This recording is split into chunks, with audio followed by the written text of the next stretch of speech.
March 22nd, 1890. Birmingham, England. A cold Saturday night. The streets are black with coal smoke and winter fog. Gas lamps flicker in the narrow alleys of Small Heath, casting just enough light to make the shadows worse.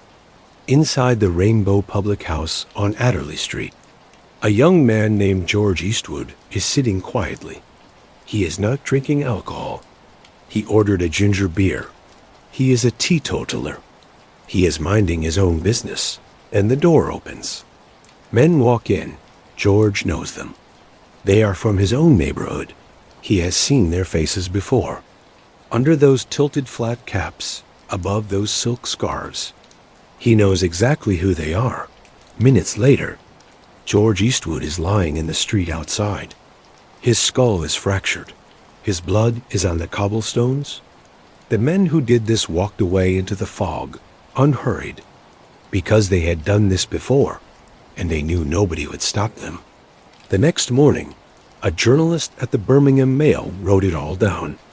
The assault, the victim, and the name of the gang responsible, the Peaky Blinders. That was their first appearance in print. Not a coronation, not a legend being born. Just a young man on the ground, and a name attached to the people who put him there. Now, the world knows that name differently. Most people know it from a television show, from a character named Thomas Shelby, with ice blue eyes and a razor-sharp mind, and a flat cap that the whole world has tried to copy. But the gang you know from television? It is a beautiful lie. Before we uncover the blood-soaked truth behind Birmingham's most feared gang, I need 1 second from you. Drop your location and the time in the comments right now. Where in the world are you watching this? What time is it? I genuinely want to know how far this story has already traveled. If you are new here, subscribe. Hit the notification bell. Smash the like button if you are ready to find out the truth behind the razor blades, the violence, and the men who truly ruled Birmingham's streets. Because we are starting right now to understand the Peaky Blinders, you must first understand the city that made them. And to understand Birmingham in the 1870s and 1880s, you must understand something that industrial nostalgia tends to obscure. The Industrial Revolution was, for most of the people who lived through it, a catastrophe dressed up as progress. Birmingham had been growing since the late 18th century. By the middle of the 19th century, it had earned the nickname, the City of 1,000 Trades. This was not metaphor. Metalworking, glassmaking, jewelry crafting, gun manufacturing, brass founding. The city produced almost everything the British Empire needed and exported it everywhere. The workshops of Birmingham made nails by the billions and guns by the tens of thousands. The factories never closed. The population exploded. In 1800, roughly 70,000 people lived in Birmingham.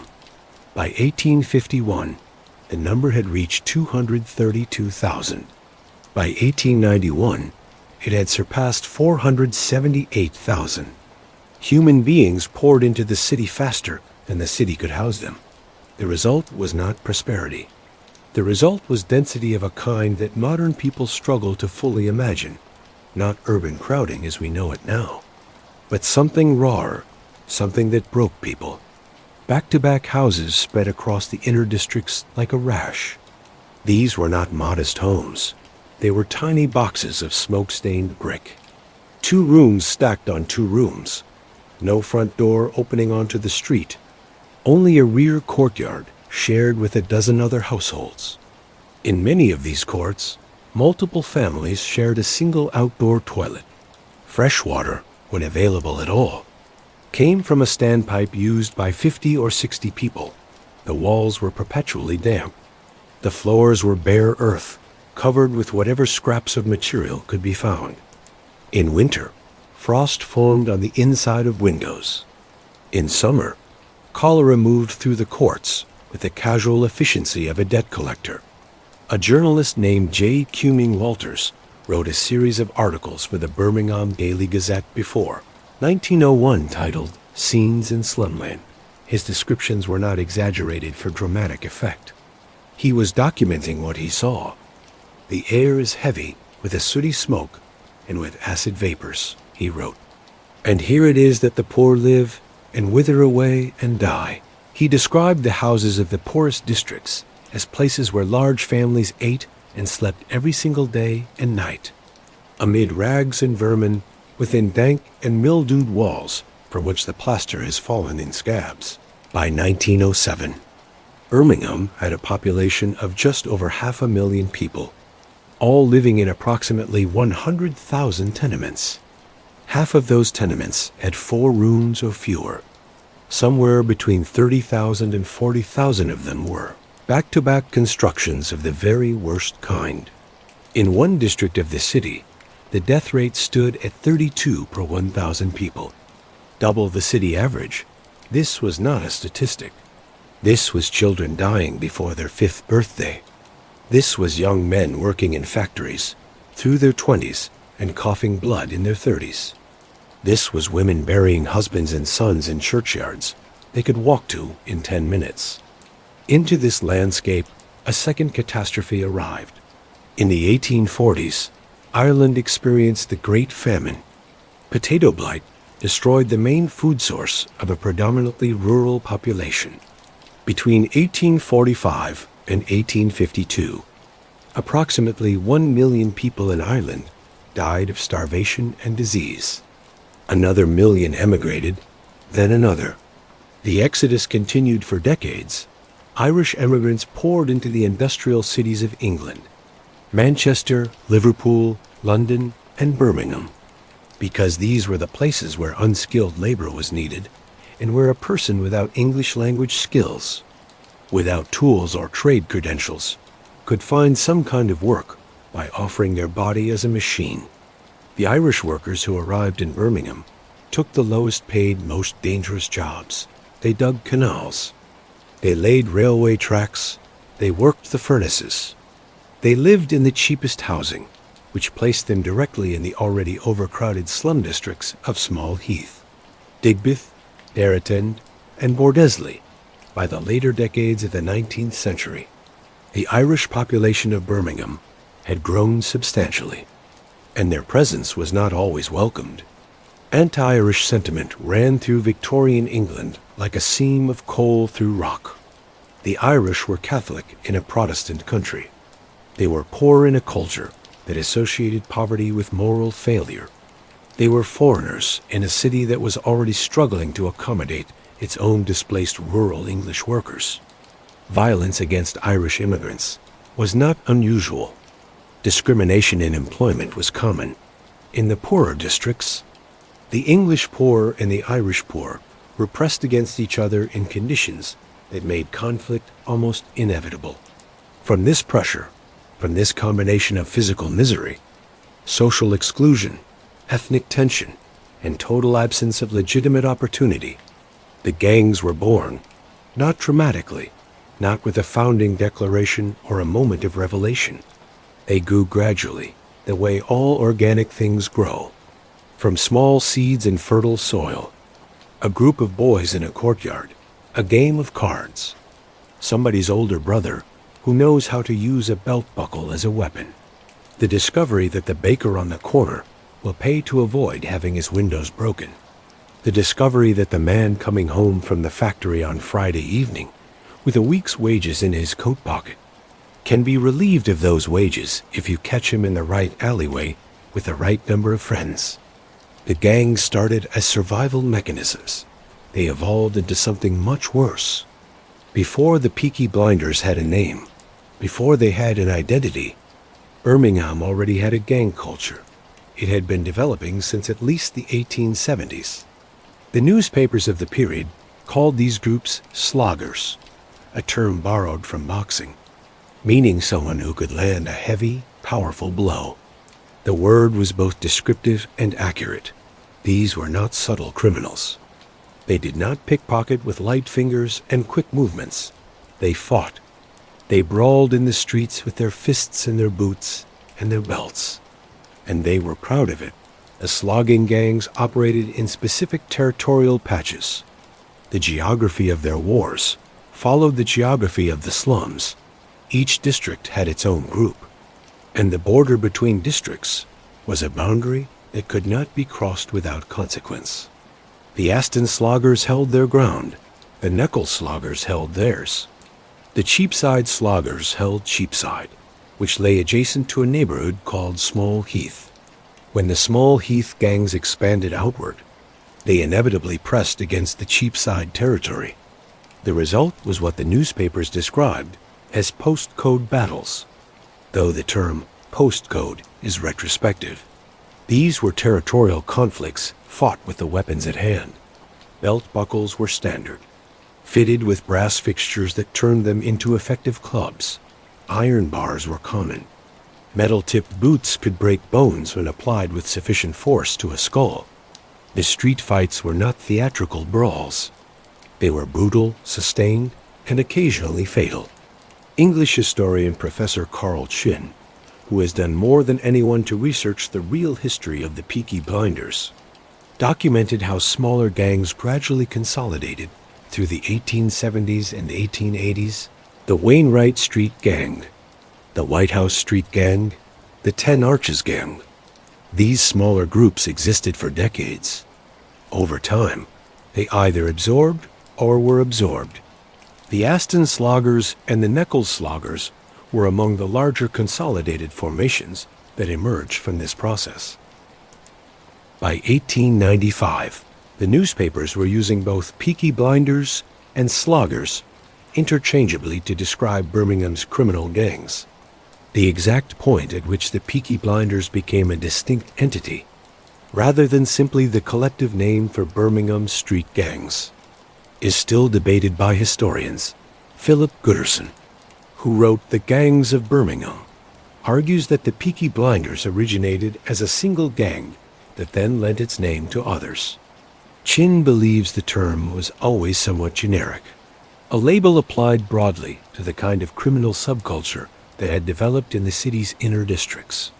What is not debated is this: by the late 1880s, a particular cluster of gangs based in and around Small Heath had become the most feared criminal presence in Birmingham, and their most important territory, their heartland. The place where they ruled absolutely was the tight, smoke-filled warren of streets between Small Heath and Cheapside. Their principal rival was the Cheapside sloggers. Their war against the sloggers defined the early years of what would come to be called the Peaky Blinders era. It was a war fought in the streets, in the pubs, in the alleyways between back-to-back houses.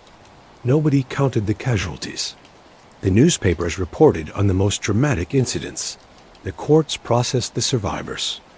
And the ordinary people of Small Heath and Cheapside simply tried to stay out of the way.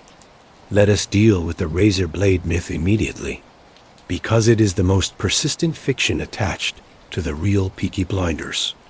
And it needs to be killed cleanly before we go any further. The razor blade myth goes like this. Gang members sewed disposable razor blades into the peaks of their flat caps. When confronted by an enemy or a victim, they would swing the cap, peek first at their target's face. The blade would slice across the eyes, blinding the victim. Hence Blinder. It is a vivid image. It is a good story. It is almost certainly false. The reason it is false is simple and irrefutable. The Gillette Company introduced the first replaceable safety razor system in 1903. In the United States, the first British factory manufacturing these blades opened in 1908. The Peaky Blinders gang was already well established by 1890, a full 13 years before the relevant razor technology even existed in America, and 18 years before it was manufactured in Britain. In the 1880s and 1890s, disposable razor blades were not a common household item. They were an expensive luxury that even working-class men of modest income could not easily afford. The idea that impoverished teenage gang members in Birmingham's worst slums would have regular access to multiple disposable razor blades and would choose to use them as concealed cap weapons does not survive contact with economic reality. Birmingham historian Carl Chin has argued persuasively for an alternative etymology. Peaky was a common Victorian-era Birmingham slang term for a flat cap with a peak. The flat cap, also called a newsboy cap or a baker boy cap, was the standard headwear of the working-class male throughout this period. Almost every man in Birmingham's slums wore one, but certain styles of the cap had a more pronounced peak than others, and these were specifically called peaky in local speech. Edwin Smith's unpublished collection of Warwickshire words, quoted in the English Dialect Dictionary of 1903, confirmed this usage. The peaky cap was worn low over the left eye, with a lock of hair displayed above the forehead on the right. It was a specific style, identifiable, deliberate, and associated with a particular type of young man. Blinder was Birmingham slang. It still is in certain corners of the city. For something or someone of exceptional stylishness, a blinder was a sharp dresser. A person who looked a blinder was someone who turned heads with their appearance, by Carl Chin's analysis. A Peaky Blinder was, etymologically speaking, a stylishly dressed man with a peaked cap, a dandy, a sharp. This interpretation is supported by everything we know about the gang's actual appearance. The real Peaky Blinders were famous, even among their enemies and their victims. For dressing exceptionally well, they wore tailored jackets. They wore buttoned waistcoats with silk scarves knotted at the throat. They wore bell-bottom trousers and leather boots. The wealthier members wore starched collars with metal tie buttons. They looked, in the context of Victorian Birmingham's slums, remarkable. They looked like men who had money, or at least like men who wanted you to think they did. There is a third theory, and it has a certain dark elegance to it. The gang was known to ambush victims from behind, moving quickly out of shadows or doorways. Once they had subdued their target, they would pull the peak of the cap forward over the victim's face, down across their eyes, so that the victim could not see their attackers, and therefore could not identify them in court. In this reading, blinder is not about the victim's permanent blindness, but about the temporary blinding of a witness, a practical tool for avoiding prosecution. All three theories have merit. None of them requires razor blades.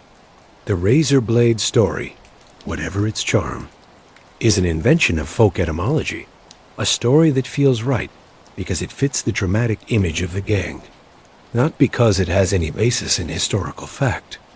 The actual weapons of the Peaky Blinders were far simpler and far more brutal.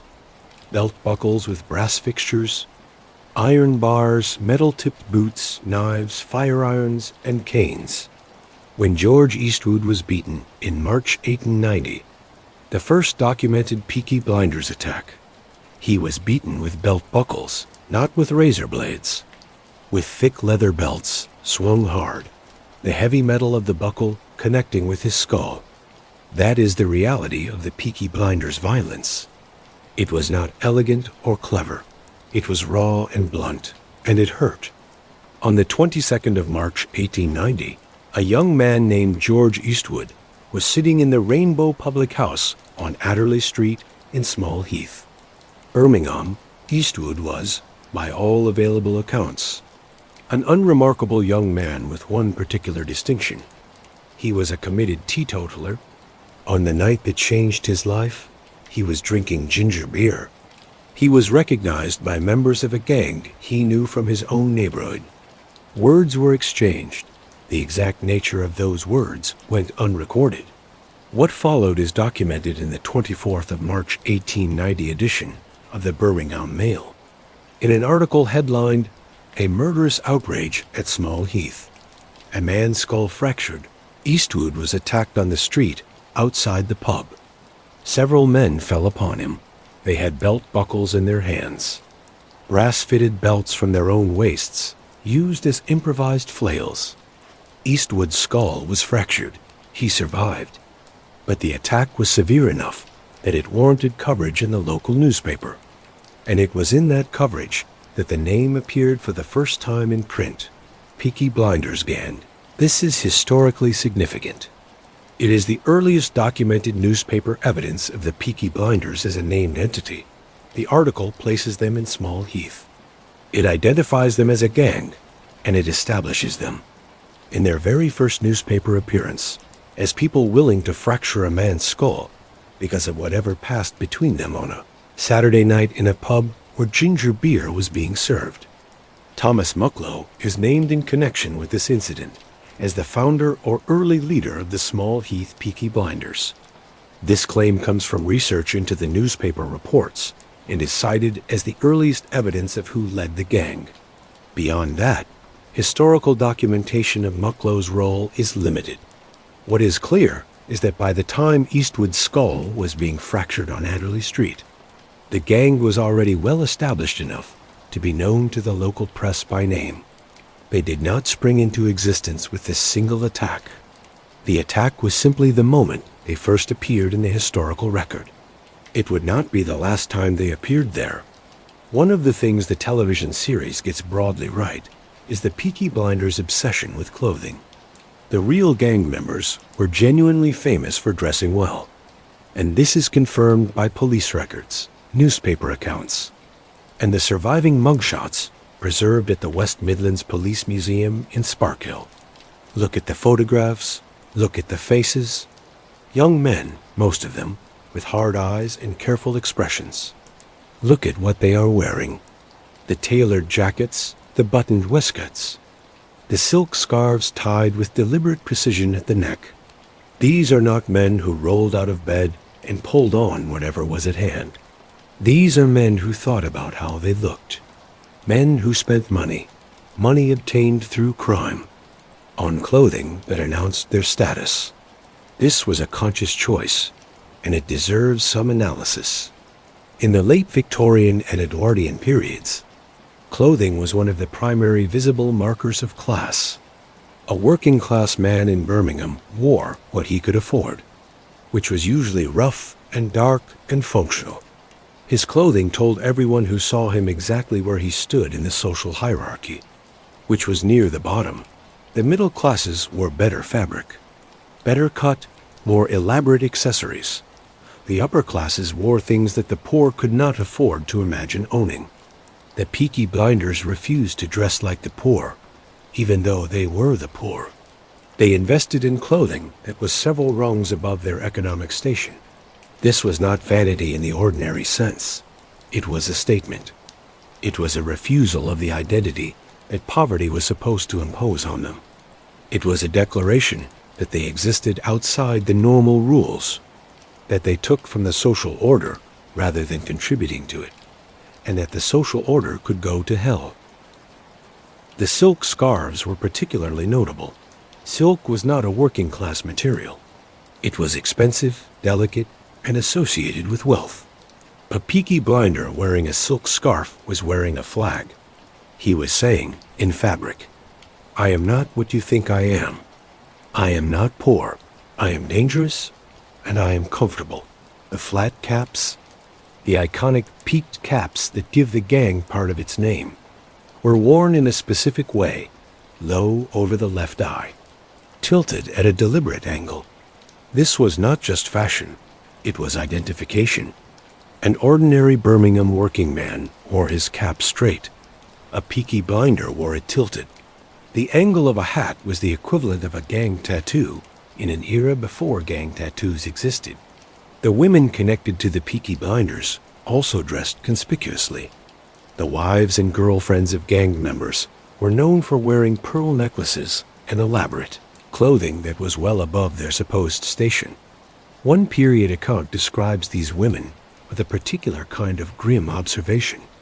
The pearls and the bruises side by side, the conspicuous wealth and the conspicuous violence, the consequences of loving a man who moved in the world the way Peaky Blinders moved, present simultaneously on the same body. This is not detail the television series chose to dwell on. The tailored clothing, the silk scarves, the carefully tilted caps. These were genuine features of the real gang.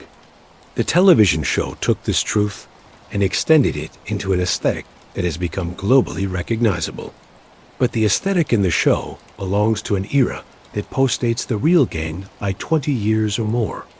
The TV version is set in the 1920s. The real Peaky Blinders operated primarily in the 1880s and 1890s. The fashions are different. The stakes are different. The story is fundamentally different. The gang that dressed like dandies was also the gang that fractured skulls with belt buckles on Saturday nights. Both things were true simultaneously. That is the complexity that the television series flattens into glamour. The West Midlands Police Museum in Sparkhill holds, among other things, a collection of police records and photographs from the turn of the 20th century. These records include the mugshots of men identified as prominent Peaky Blinders members. If you look at those photographs, you will see something unexpected. You will see young men, very young men, boys, some of them, in flat caps and waistcoats, staring into the camera with expressions that range from sullen defiance to something that looks almost like ordinary nervousness. They do not look like the Shelby brothers. They look like what they were, poor young men from a city that gave them almost nothing and expected them to be grateful for it. The most powerful individual identified in the gang's history went by the name Kevin Mooney, but this was not his real name. His real name was Thomas Gilbert. He changed his name repeatedly to evade police detection, cycling through aliases with the casual ease of a man who understood that an identity was just another tool, useful until it stopped working, and then discarded. Gilbert, operating as Mooney, is described consistently in the historical sources as the most powerful and prominent member of the gang during its peak years. What made Gilbert exceptional was not raw violence, though he was certainly capable of that.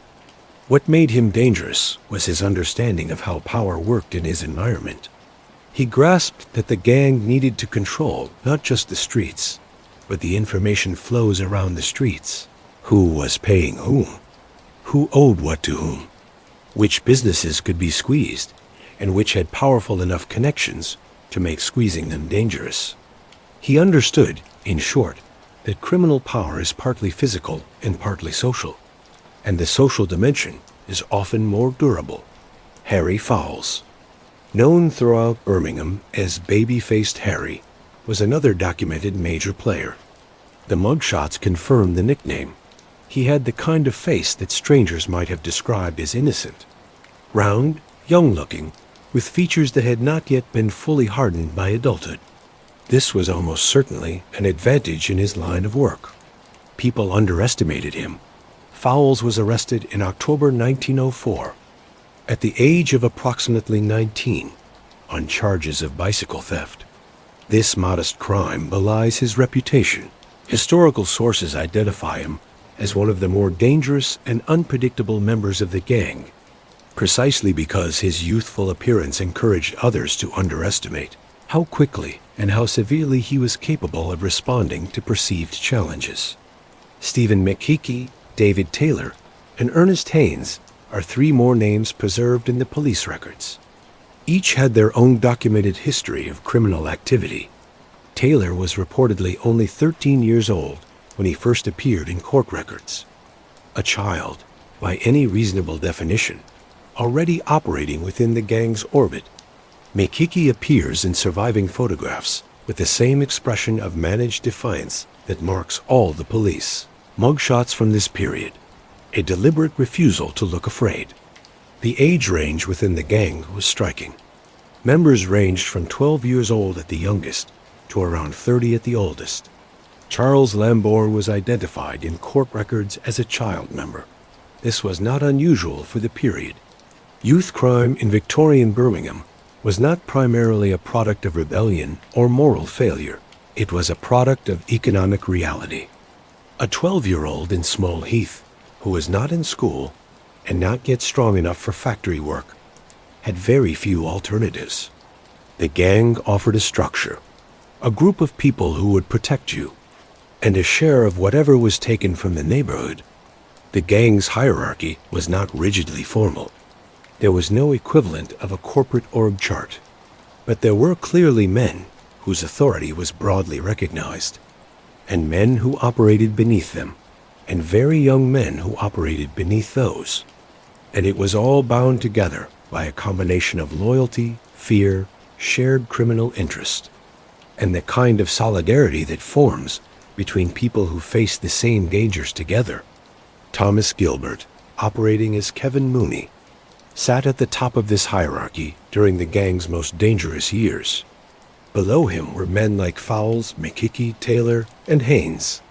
Below them were dozens of others, most of whom never became famous enough to be documented, who committed crimes for a decade and then disappeared into ordinary life or into prison or into early graves, their names unrecorded by history. The television series shows the Peaky Blinders as strategic criminal masterminds, managing a sophisticated empire of gambling operations, political connections, and international intrigue. This is compelling television. It bears relatively little resemblance to what the real gang did. The real Peaky Blinders were primarily street criminals. Their activities were varied, but they were not sophisticated. They did not have political connections. They did not manage racecourse empires in the early years. They did not negotiate with government ministers or play chess with members of parliament. They robbed people in the street. They extorted small businesses. They controlled illegal gambling on a local level. They assaulted people who disrespected them or refused to pay them.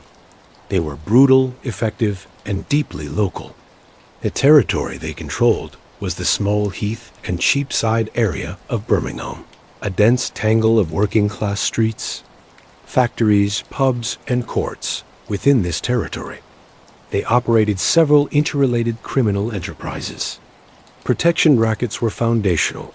Local businesses, publicans, shopkeepers, market traders, paid the gang to be left alone. The payment was not voluntary. The alternative to payment was having your windows broken, your stock stolen, or your person beaten. Most people paid. The amounts involved were not enormous. These were not wealthy businesses, but they were regular. And regularity was what made protection rackets viable as a criminal income stream. Illegal gambling was central to the gang's economy. Street gambling was technically illegal, but deeply embedded in working-class Birmingham culture. Betting on horses, on cards, on fights. These were the leisure activities of men who had almost nothing else to spend small amounts of money on. The Peaky Blinders controlled the gambling operations in their territory. They ran the betting books. They enforced the results. They took their percentage. Anyone who tried to run an independent gambling operation on their turf was either brought into the fold or driven out. Robbery and assault were constant activities, directed both at strangers passing through the territory and at specific targets, identified through the gang's intelligence networks. Pickpocketing, in the more casual sense, was a starting point for many gang members. The step from picking pockets to simply taking wallets by force was a short one, especially for young men already socialist into violence. Fraud was documented as part of the gang's repertoire, land grabs, various confidence schemes, the exploitation of people who were marginally less poor than the gang members themselves. These activities required a degree of cunning rather than pure physical force, and they reflect the gang's development over time from pure street thuggery towards something slightly more organized. There is also evidence of truck hijacking, the interception and theft of goods being transported through the gang's territory. In an era before motorized vehicles, this meant targeting horse-drawn carts, carrying manufactured goods from Birmingham's factories to distribution points. The goods were resold through fences, the proceeds split among the gang. But it would be a mistake to read all of this as evidence of a sophisticated criminal organization in the modern sense.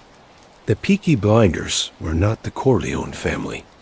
They were not even particularly organized by the standards of 20th century gang culture. They were a loose confederation of violent young men who had, through intimidation and persistence, established dominance over a specific piece of urban territory. Within that territory, they taxed everything they could reach. Outside it, they were considerably less powerful than their reputation suggested. Their real dominance was psychological. They had made the people of Small Heath afraid. Fear, once established, is self-perpetuating. Witnesses refused to testify in court. Businesses paid up without waiting to see what would happen if they didn't. The police, in the early years, were often corrupt or simply outgunned. The Peaky Blinders thrived, not because they were particularly clever, but because the environment they operated in gave them enormous advantages. Poverty, fear, and the near absence of effective law enforcement combined to create a space in which extreme violence, consistently applied, could buy a form of power. One of the most distinctive and historically documented aspects of the real Peaky Blinders' behavior was their attitude toward law enforcement. They did not merely resist arrest. They did not merely avoid the police. They sought out confrontations with individual officers and attacked them. This practice had a name in Birmingham police circles. It was called constable baiting. It was a form of territorial assertion, a demonstration of dominance directed specifically at the representatives of the legal order. An officer walking a beat alone in the Peaky Blinders' territory was not walking safely. He was walking through a space where the residents had been taught, through consistent demonstration, that the gang was more powerful than the police. The attacks on officers were severe. Many constables were injured seriously enough to require medical treatment. Some left the force entirely, unable or unwilling to continue patrolling the areas where the gang operated. The psychological dimension of this was significant. It degraded police morale, reduced the frequency of patrols in the worst areas, and sent a clear message to the local population about who actually controlled the streets. In June 1900, a Peaky Blinder named Percy Langridge used a knife to stab Police Constable Barker. In September 1905, a gang member named William Lacey shot and killed a Summerhill gang member using a Webley revolver. One of several documented instances of firearms being used within the gang culture of this period. The most dramatic police fatality directly connected to the gang was the death of Constable George Snipe. In July 1898, a street brawl erupted in circumstances that cost the constable his life. The precise chain of events that led from a street fight to a dead policeman involved multiple gang members and a confrontation that escalated beyond what anyone present had perhaps intended. William Coleraine was arrested. George Cloggy Williams was convicted.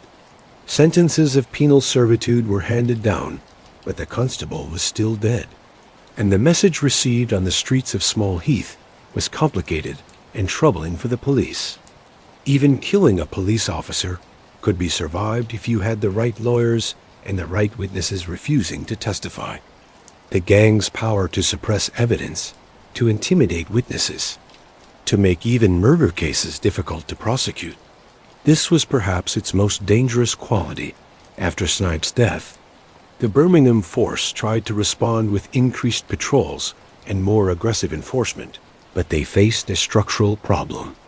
The force was, at the time, significantly under-resourced. When Charles Rafter arrived in 1899, he found a department with approximately 700 officers policing a city of nearly 500,000 people, one officer for every 654 residents. The force had been criticized by the National Inspectorate of Constabulary for being under strength by 200 officers. With those numbers, controlling the gang activity in Birmingham's inner districts was functionally impossible. The human cost of the gang's violence was borne, above all, by the ordinary people of Small Heath and the surrounding districts, not the business owners who could, in theory, choose to relocate, not the police officers who, however badly resourced, at least had institutional support. The greatest victims were the people who had no choices at all. The families in the courts and back-to-back houses who simply lived where the gang operated and had no ability to leave. The history of the Peaky Blinders has largely been written around the gang members themselves.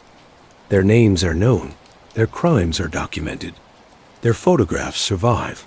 The people they victimized are considerably less visible in the historical record. An anonymous letter published in the Birmingham Daily Mail in 1898, signed simply "A Workman," gives some sense of what it was like to live in the areas controlled by the gang. The letter describes the constant fear, the inability to walk certain streets at certain times, the decision to cross the road rather than pass close to a group of young men in tilted flat caps, the calculation, every day, of the minimum necessary exposure to the public spaces the gang had claimed. This is what terror looks like in practice. Not dramatic confrontations, not heroic resistance, just the daily compression of ordinary life, the gradual narrowing of the world into routes that are safe enough, times that are safe enough, behaviors that are safe enough to minimize the risk of attracting attention from people who might hurt you without consequences. Women in the Peaky Blinders territory were not exempt from this danger. The gang's violence was not targeted exclusively at male rivals or at property. Women were assaulted, women connected to gang members. The wives and girlfriends who wore the pearls and the fashionable clothing also wore bruises. Contemporary accounts describe the domestic dimension of gang membership with clarity. The girlfriend of a Peaky Blinder was a possession, a display piece. She wore what he provided, and she submitted to what he chose to do, or she faced the consequences. Children, including children as young as 12, who were themselves gang members, were simultaneously perpetrators and victims of this culture. A 12-year-old in the gang was being formed by what he saw. The older members were his models. The violence, the casual brutality, the contempt for ordinary decency, these were being absorbed and internalized and would shape the character of that child for the rest of his life. The gang created a culture of fear with a very long half-life. It did not evaporate when the gang declined. The people who had lived through 30 years of Peaky Blinders dominance carried those years in their bodies and their nervous systems. They flinched at loud voices. They checked behind them when they walked at night. They taught their children where not to go and when not to go there, passing the lessons of survival down through the generations. This is the real legacy of the Peaky Blinders, not the stylish caps and the silk scarves, the fear, the long, corrosive, invisible cost of 3 decades of violence imposed on a community that had no way to stop it. Long before the Peaky Blinders had achieved the dominance for which they would eventually become known, they were locked in a territorial struggle with a rival gang that occupied the neighboring district of Cheapside. The Cheapside sloggers were not significantly different from the Peaky Blinders in their origins, their membership, or their methods. They were products of the same poverty, formed from the same pool of desperate young men, operating according to the same basic criminal logic: control a territory, tax everything within it, and destroy anyone who challenges you. What made the conflict between the Peaky Blinders and the Cheapside sloggers significant was its duration and its intensity. This was not a single confrontation resolved by a single defeat. It was years of sustained, grinding territorial conflict that involved hundreds of people and left scars across both communities. The postcode battles, street fights conducted at the borders between territories, were regular occurrences. A Peaky Blinder venturing into Cheapside could expect violence. A Cheapside slogger appearing in Small Heath would receive the same. The neutral ground between the territories was not really neutral. It was contested, and its contestation was continuous. These fights involved the full range of weapons available to young men in working-class Birmingham. Belt buckles, inevitably, iron bars, knives, large stones hurled from distances, boots applied with great force to fallen bodies. The injuries were severe and occasionally fatal. The newspapers reported on the larger confrontations, but most of the individual incidents went undocumented. absorbed into the general background noise of violence that had come to define these districts. The outcome of the war between the Peaky Blinders and the Cheapside sloggers was not a decisive battle or a peace treaty. It was a gradual process of consolidation.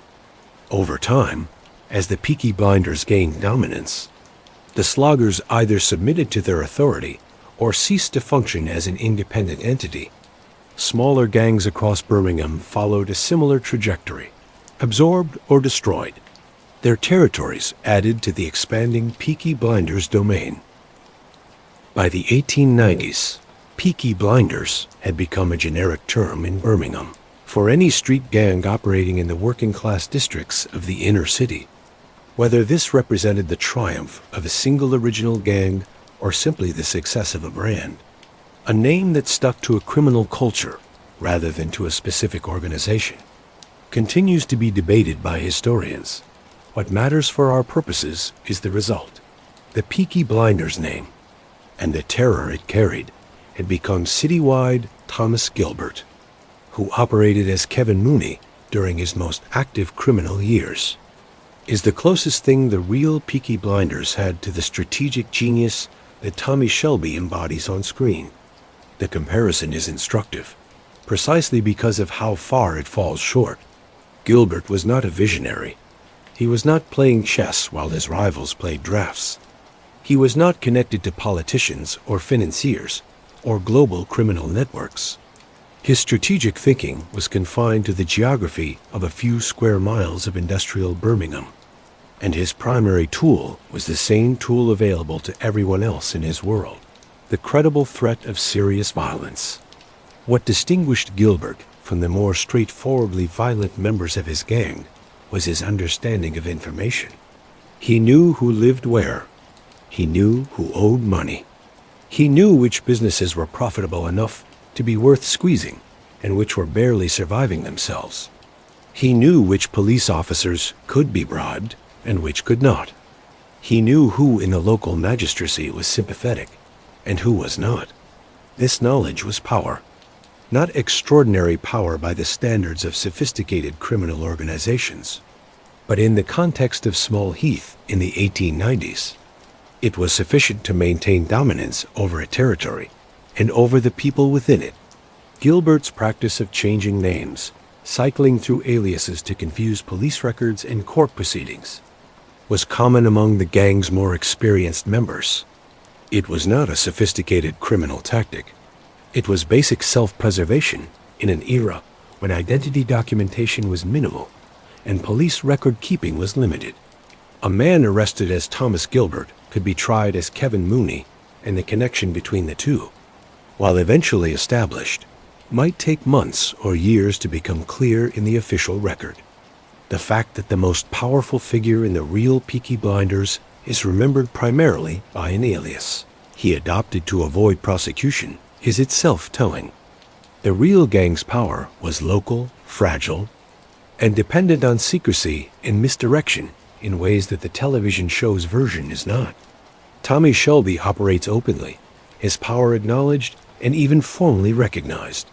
Thomas Gilbert operated in shadows, hiding behind false names, his power entirely dependent on maintaining a system of terror that the legal institutions of the city were slowly, steadily working to dismantle.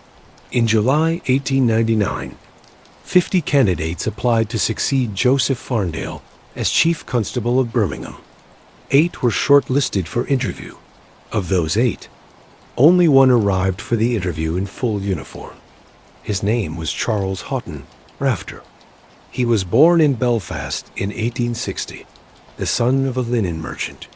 He was educated at the Royal Belfast Academical Institution and subsequently at the Queen's University of Ireland and the University of London. He had come top of the entrance examinations for the Royal Irish Constabulary and had served it as a gentleman cadet. Rising to the rank of district inspector, he had spent 16 years in Ireland, stationed at various times in Galway, Mayo, Tipperary, and other areas where the complexity of political and social conflict required an officer who could think carefully as well as act decisively. The Birmingham Watch Committee, seeing a man in full uniform when every other candidate had arrived in civilian dress, was impressed. They appointed him unanimously.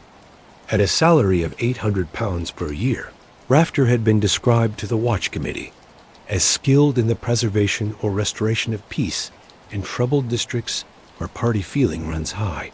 This was a diplomatic way of saying he knew how to handle situations where ordinary police work intersected with deep social tensions and long-standing community grievances. He had done this in Ireland. He was being asked to do it in Birmingham. The Birmingham he inherited was, to put it plainly, a policing disaster. The force had 700 officers for a city of nearly 500,000 people. It had been criticized by the National Inspectorate for being understrength by 200. It faced a gang culture that had been developing for 20 years without effective opposition. There were officers within the force who had arrangements with the gangs, not necessarily formal corruption, but the practical accommodation of men who had learned that confronting the Peaky Blinders aggressively meant personal risk without institutional support. Rafter moved on multiple fronts simultaneously. The first front was recruitment. He began hiring more officers, expanding the force toward the numbers it actually needed to function. These were not just additional bodies. Rafter introduced one of the first formal police training programs in British history.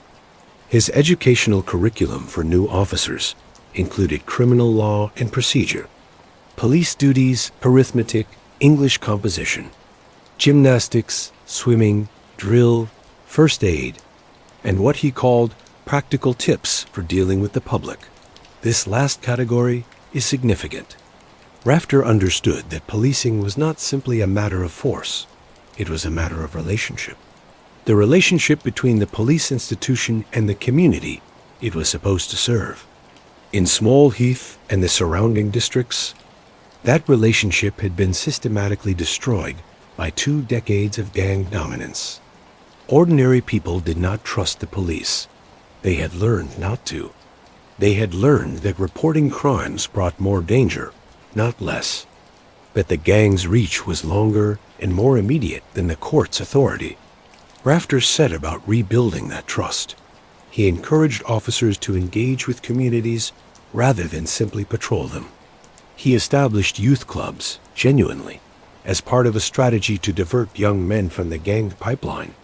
He worked with local organizations to provide alternatives to the criminal culture that had become so deeply embedded in certain districts. The second front was sentencing. One of the key factors that had allowed the Peaky Blinders to operate with relative impunity was the leniency of the courts when gang members were brought before them.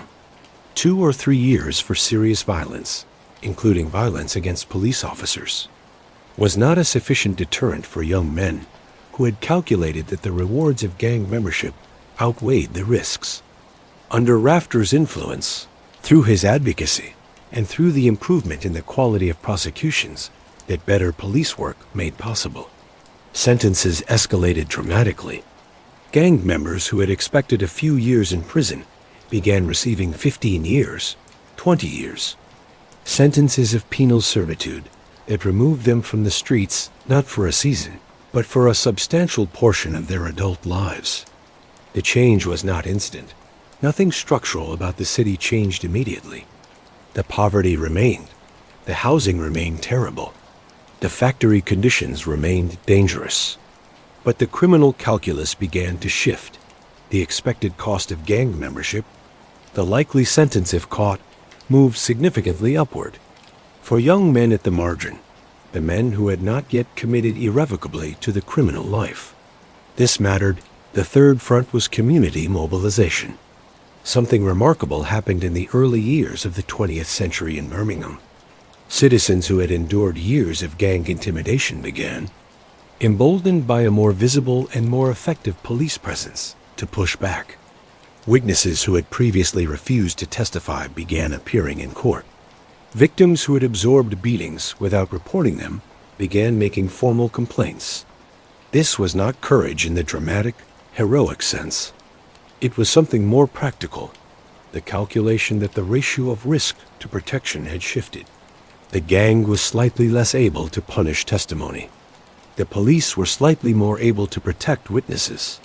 The gap between those two realities, even when modest, was enough to produce a meaningful change in behavior. Court records from this period contain something remarkable and unexpected. Police officers appearing in court to speak favorably on behalf of gang members who had made genuine efforts to reform. Rafter's approach was not purely punitive. He understood. With the instincts of a man who had spent years navigating the complex social dynamics of rural Ireland, that permanent change required some gang members to find a legitimate way out of the criminal life. If every former gang member faced nothing but prosecution and imprisonment for the rest of their days, there was no incentive to leave. The reform element, however modest, was a recognition of this reality. The results were gradual but real. By the early 1900s, the most prominent Peaky Blinders figures were either in prison, dead, or had retreated to the margins of the city. The gang's control over Small Heath was loosening. The intimidation that had made the district effectively ungovernable for 20 years was becoming less effective. Rafter went on to become one of the most important figures in British policing history. He served as Chief Constable of Birmingham for 36 years. Until his death in 1935, he was knighted in 1927. He wrote several books that became standard manuals on policing practices. The last edition was published in 1981. Nearly half a century after his death, he was the man who broke the Peaky Blinders. He arrived in uniform when everyone else arrived in civilian dress. He left in a ceremonial coffin in between. He spent 36 years fighting to make Birmingham a city where ordinary people could walk down the street without fearing for their safety. History has not made him famous in the way it has made Thomas Shelby famous. History is not fair about these things. One of the more surprising elements of the Peaky Blinders story is the role that football played in their decline. Rafter understood something important about the sociology of gang recruitment. The young men who joined the Peaky Blinders did not, in general, join because they were inherently evil. They joined because the gang offered something that legitimate society did not offer them: identity, belonging, status, excitement, and income. Any effective strategy for breaking the gang's hold on communities had to address the supply of recruits, which meant addressing the vacuum that the gang filled: youth clubs. Established with official support in Birmingham's inner-city districts in the late 1890s and early 1900s, were a deliberate intervention in this supply chain. They offered young men, the 12 and 14 and 16-year-olds who were the gang's recruitment pool, a place to go, people to be with, activities to engage in, and a form of status that did not require anyone to get their skull fractured. The clubs offered sports. Boxing was one option, a formal, rule-governed version of the violence that the streets offered informally. Cricket, and most significantly, football. Football was transforming English working-class culture in this period. The Football League had been founded in 1888. Aston Villa was already one of the country's most powerful clubs, winning 5 league championships between 1894 and 1900. Small Heath Alliance, the club that would eventually become Birmingham City FC, was drawing large and passionate crowds from exactly the districts where the Peaky Blinders had their deepest roots. The clubs needed players. The districts that had been producing gang members were producing talented footballers. Young men who had channeled their physical energy and competitive instincts into gang warfare began channeling them into sport instead. The same aggression, the same territorial instinct, the same hunger to establish dominance. These qualities, directed into a game with rules, produced excellent footballers rather than criminals. This is not a romantically neat story. Not every young man in Small Heath chose football over crime. The youth clubs were not a perfect solution to a complex social problem, but they represented a genuine alternative, a different identity on offer, a different community of belonging, a different answer to the question of what a young man from a Birmingham slum was supposed to do with himself. The next generation made different choices from the generation that had founded the Peaky Blinders. Not all of them, not most of them perhaps, but enough that the gang's recruitment pipeline began to thin. The older members aged. The younger men who might have replaced them found other outlets. And the Birmingham that emerged from the Rafter years was a city where the Peaky Blinders name was already beginning its transition from a description of a real gang to a piece of urban folklore. William Billy Kimber was born in 1882 in Summer Lane, Aston, a district of Birmingham not far from the territories the Peaky Blinders had controlled. He was a brass caster by trade. He was also, according to some historical accounts, an associate of the Peaky Blinders in his youth, a connection that, if accurate, makes him an almost perfect symbol of the transition from the old gang to the new one. Kimber was physically imposing and socially skilled in a way that most Peaky Blinders leaders were not. The accounts that survive describe him as handsome, with slicked back hair and a preference for sharp suits. He was a good negotiator. He had what his biographers describe as the gift of the gab, the ability to talk to people, to persuade them, to read a room and adjust accordingly. He understood that in his world, the ability to make deals was as valuable as the ability to inflict pain. He was also perfectly capable of inflicting pain. Kimber's preferred method of violence was with his fists. He reputedly preferred not to use weapons in personal confrontations, though his gang certainly used them. One possibly apocryphal but revealing account claims he once killed rats with his teeth. The detail, whether true or not, captures something about how his contemporaries perceived him as a man of extreme physical confidence who saw nothing to fear in the world around him. In 1900, Kimber was convicted of assault and served time in Winson Green Prison in Birmingham. This was, in retrospect, one of the most consequential prison sentences in the history of British organized crime. In Winson Green, Kimber met a man named George Brummie Sage. Sage introduced Kimber to the world of racetrack extortion. The timing was perfect. The legal landscape of British gambling had been shaped by the Gaming Act of 1845, which restricted legal gambling to racecourses. The introduction of special excursion trains in the second half of the 19th century had made racecourses accessible to all classes of society. Money was concentrating at these venues in quantities that dwarfed anything available in Birmingham's inner-city streets. Bookmakers were doing extraordinary business, and bookmakers needed protection, not because they were law-abiding businesses that deserved protection, but because their cash-rich, crowd-dense operating environment made them targets for exactly the kind of organized extortion that Kimber was perfectly positioned to provide. By 1905, Kimber was leading what would become known as the Birmingham Boys.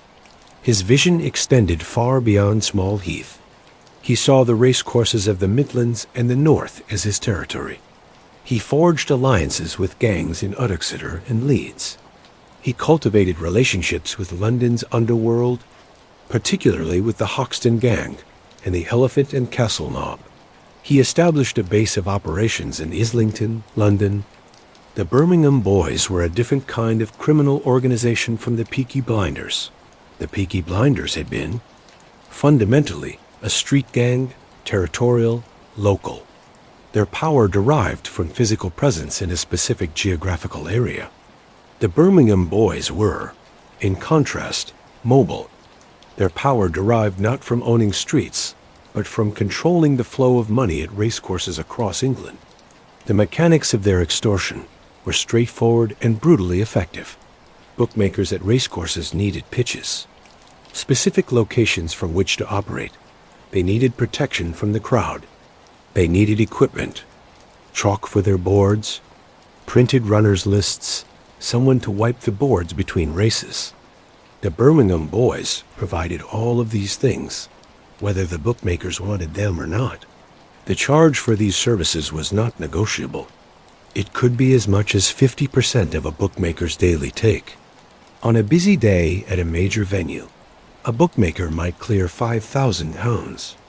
The Birmingham boys would take half. This was not a modest supplement to street crime. This was an industrial-scale criminal enterprise.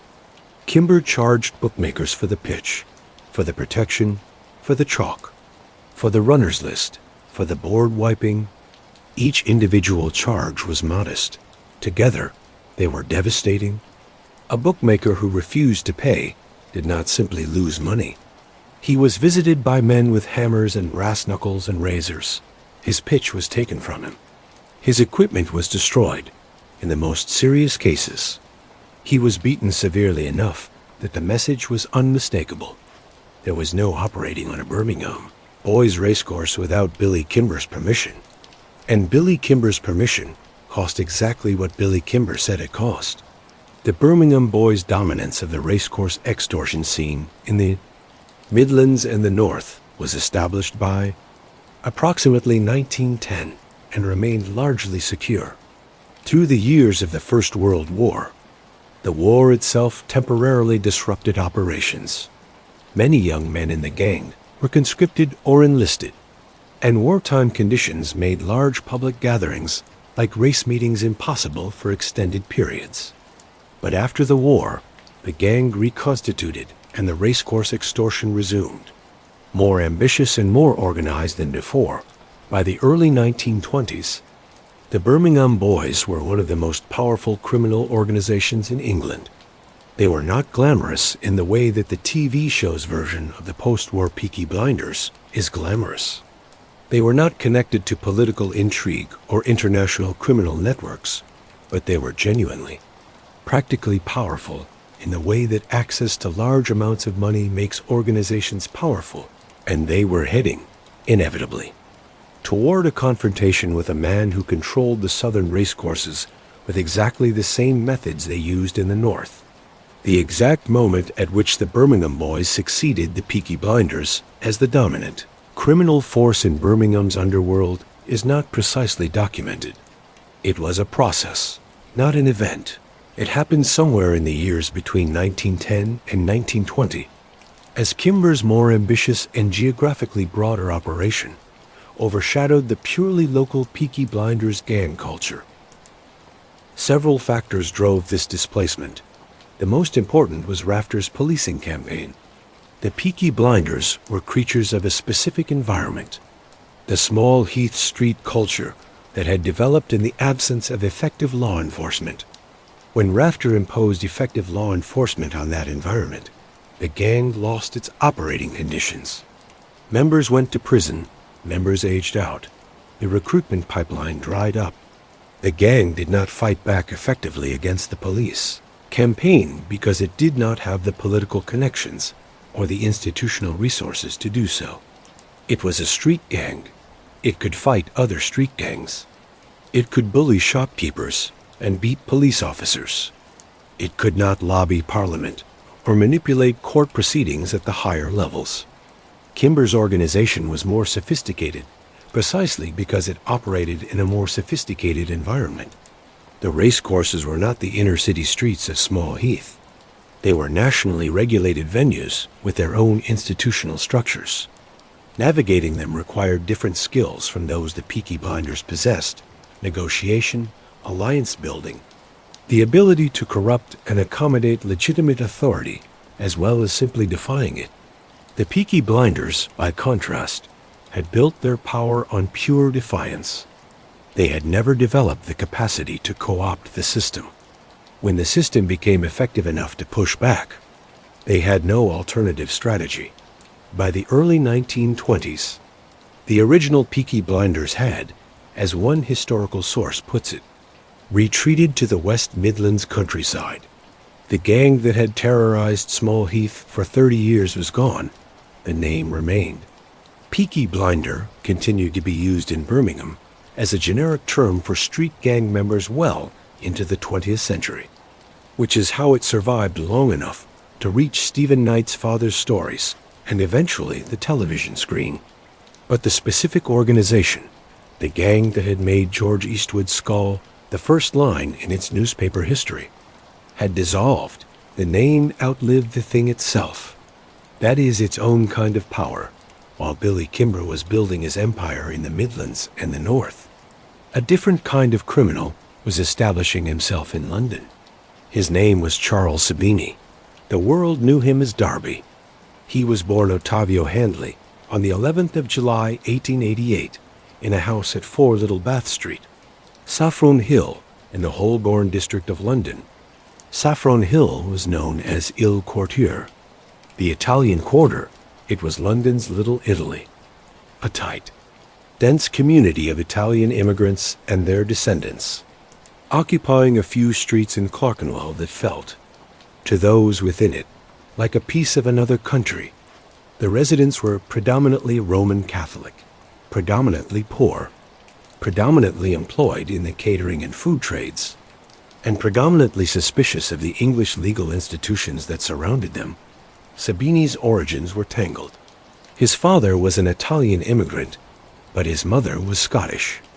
He was born with an Italian first name, Ottavio, but used his brother Charles's name throughout his adult life, cycling through aliases with the same practiced ease that Thomas Gilbert had used in Birmingham.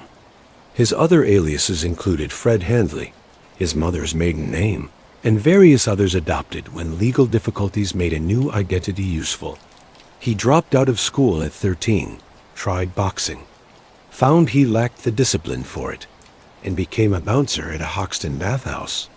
This was his world for a few years, the borderland between legitimate employment and the criminal culture that surrounded London's Little Italy. He was not yet a gang leader. He was a large, physically capable young man in an environment where large, physically capable young men were a resource. His moment came in 1920.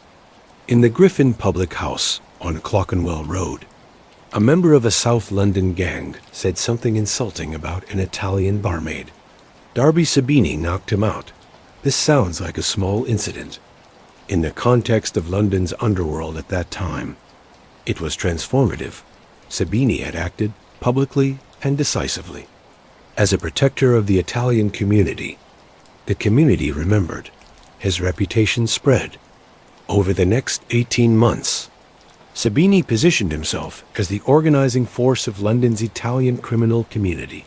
He was not simply a thug. He had the same combination of physical intimidation and social intelligence that made Kimber effective in Birmingham, but deployed in a different and in some ways more complex environment. London's Little Italy had its own hierarchies, its own feuds, its own established criminal interests. Sabini navigated all of them.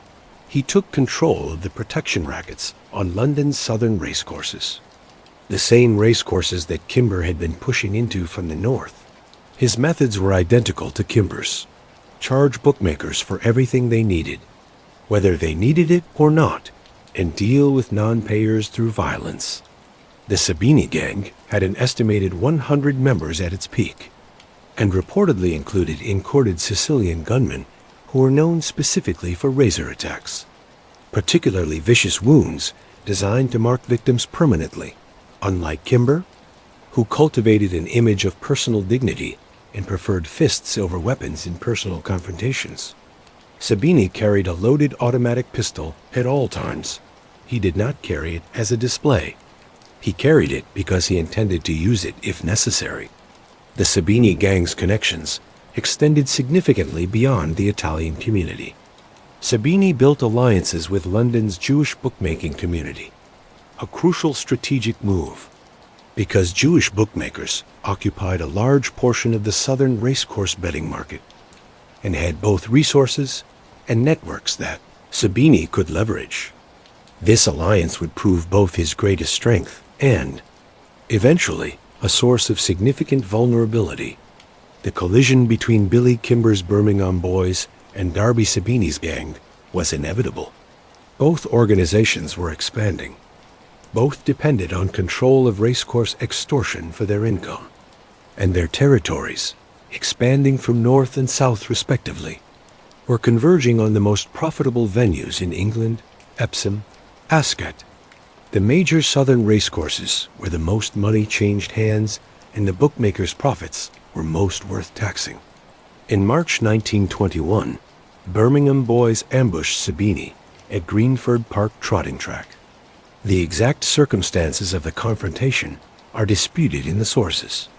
What is not disputed is that an ambush occurred, that it was violent, and that it set off a chain of events that would define the British underworld for the next several years.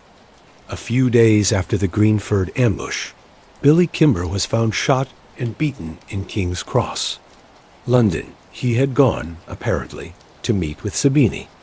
The accounts differ on whether this was meant to be a confrontation, a negotiation, or something else. What resulted was Kimber lying in the street with a bullet in him. He survived. But the message was clear. The Birmingham boys were now in a war with a man who did not hesitate to use firearms, and who had enough allies in London to make that war extremely costly. The violence escalated through the summer of 1921. The racecourses of England became, intermittently, battlefields.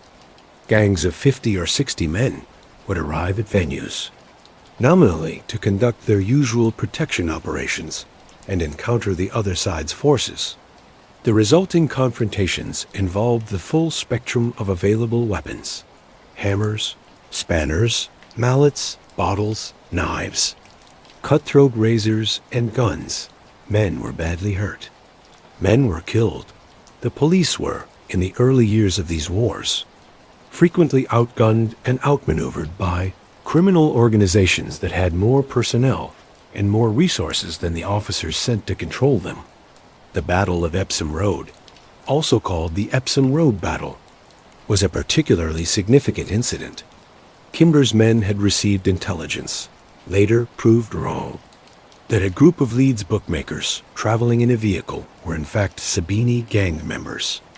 Acting on this faulty intelligence, 60 Birmingham boys ambushed the vehicle, believing it to be carrying their enemies. It was carrying legitimate bookmakers. The assault was still carried out. The result was mass arrests. 23 Birmingham boys were imprisoned following this incident. With 23 of his key personnel in prison, Kimber's operational capacity was severely diminished. Sabini moved quickly. The Sabini gang stepped in to fill the vacuum left by the imprisoned Birmingham boys, extending their control over racecourses where the Birmingham presence had been weakest. By the mid-1920s, Sabini was dominant in the south and east. Kimber's influence had been pushed back to the Midlands and the north. This was not the end of the conflict. The tit-for-tat violence continued for years. In 1927, a racecourse-related riot outside the Duke of Wellington pub killed 8 people. The scale of violence was now attracting political attention at the highest levels. In 1925, the Home Secretary had declared that something had to be done. The Flying Squad, a specialized unit of the Metropolitan Police, was deployed specifically to target the racecourse gangs. The Flying Squad, initially 12 detectives, went to race meetings and tried to arrest gang members on the spot. The confrontations were remarkable for their physical audacity. On one occasion, a detective named Fred Sharp walked alone onto a racecourse where approximately 40 Sabini gang members had gathered. He told them to clear off. When one resisted, Sharp hit him.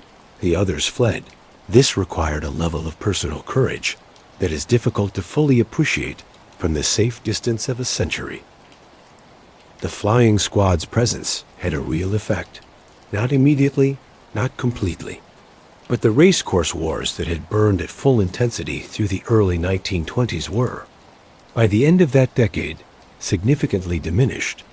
The gang members were adapting, moving toward nightclubs and other venues that were harder for the police to monitor, diversifying away from the racecourse model that had attracted so much attention. At his peak, Darby Sabini was arguably the most powerful criminal in England. He controlled the southern racecourses. He had alliances with Italian and Jewish communities across London. He had connections that reached, according to some accounts, into the police and the judiciary. He lived in the early 1930s in a penthouse apartment at the Grand Hotel in Brighton, a coastal resort that was as far from Clerkenwell's crowded streets as his imagination could take him while still remaining in England. He wore terrible clothes. By all contemporary accounts, the man who controlled a criminal empire worth hundreds of thousands of pounds wore a flat cap, a collarless shirt, and a high-buttoned waistcoat. He was described as simple-minded and uneducated by those who knew him. Though never to his face, he sported a mouthful of gold teeth. He was genuinely generous to women, children, and the Catholic Church. He was also genuinely, deeply dangerous, and he did not hesitate to order beatings and razor slashings against anyone who crossed him. He was not Thomas Shelby. He was not a master strategist playing multi-dimensional chess. He was a man of considerable physical courage and social intelligence who had built a criminal empire on a foundation of violence and intimidation, and who maintained it through the same tools that built it. When those tools became less effective, when policing improved, when his key alliance with the Jewish bookmaking community was undermined by the anti-Semitism spreading through London's Italian community following Mussolini's rise to power, when the Jockey Club moved against his racecourse operations in 1929, he had no other strategy to fall back on. In 1926, Sabini was declared bankrupt following an unsuccessful libel action against a newspaper. He moved to Brighton under the alias Fred Handley, his mother's maiden name. The penthouse at the Grand Hotel was a later recovery. The libel case itself was a revealing moment. Sabini tried to use the legal system to protect his reputation, and the legal system humiliated him. It was not the response of a man who understood how institutions worked. It was the response of a man who is still, fundamentally, a street fighter who had made good, and who could not imagine a more effective response to a newspaper story than litigation. The final blow to the Sabini empire came from history rather than from any rival gang. On the 10th of June 1940, Italy entered the Second World War on the side of Nazi Germany. Within days, Charles Darby Sabini was arrested at the Greyhound Stadium at Hove and interned as an enemy alien. He was a British-born man who could not speak Italian. He had served no loyalty to Italy. He had built his life and his criminal empire in England. None of this mattered. His name was Italian. His father had been Italian. He went to an internment camp. He was released in 1941. In 1943, he was convicted of receiving stolen goods and sentenced to 3 years. He came out of prison to find that his world had been completely dismantled in his absence. Jack Spot, Billy Hill, and other post-war London criminals had taken over his operations. His brother Harry's empire was gone. The Racecourse gang era, the period that had defined organized crime in Britain for nearly 3 decades, was over. Darby Sabini died on the 4th of October 1950. In a small house on the Old Shoreham Road in Hove, he left almost no money. His death certificate listed his occupation as Turf Commission agent. He was barely noticed when he died.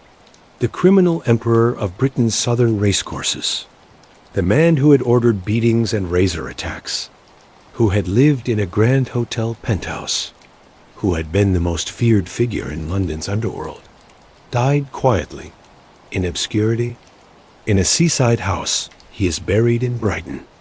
In the 1970s, Graham Greene's novel, Brighton Rock, was identified as having been partially inspired by Sabini's world. Greene used him as the model for the gangster Corleone in that novel. It was perhaps the strangest tribute any criminal empire has ever received. The story of Billy Kimber after the early 1920s is a story of managed retreat. The Birmingham boys were not defeated in a single dramatic confrontation.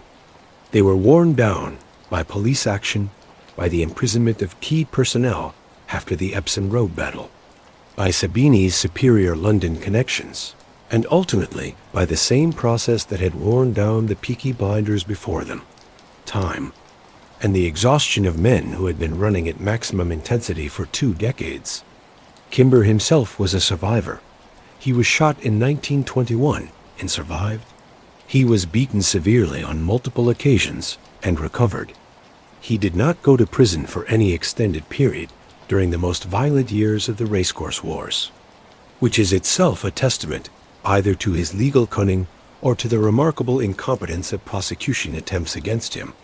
He continued to operate into the late 1920s, though on a reduced scale and with diminished authority. By 1930, the Birmingham Boys' national operation had effectively contracted. The alliances with Hoxton and Elephant and Castle, the Yorkshire connections, the London base, these had all eroded. What remained was a Midlands operation, smaller and more cautious than what had existed a decade earlier. Kimber's final documented role of any significance is as president of the Devon and Cornwall Bookmakers Association in October 1940, a former criminal gang leader turned president of a bookmakers association. This is either an example of extraordinary rehabilitation or of the remarkable flexibility of British institutions in the face of organized crime, and it is probably both simultaneously. William Billy Kimber died on a particular date in 1945. At the age of 63, he died not from gang violence, not from a shot fired by a rival, not in a dramatic confrontation of any kind.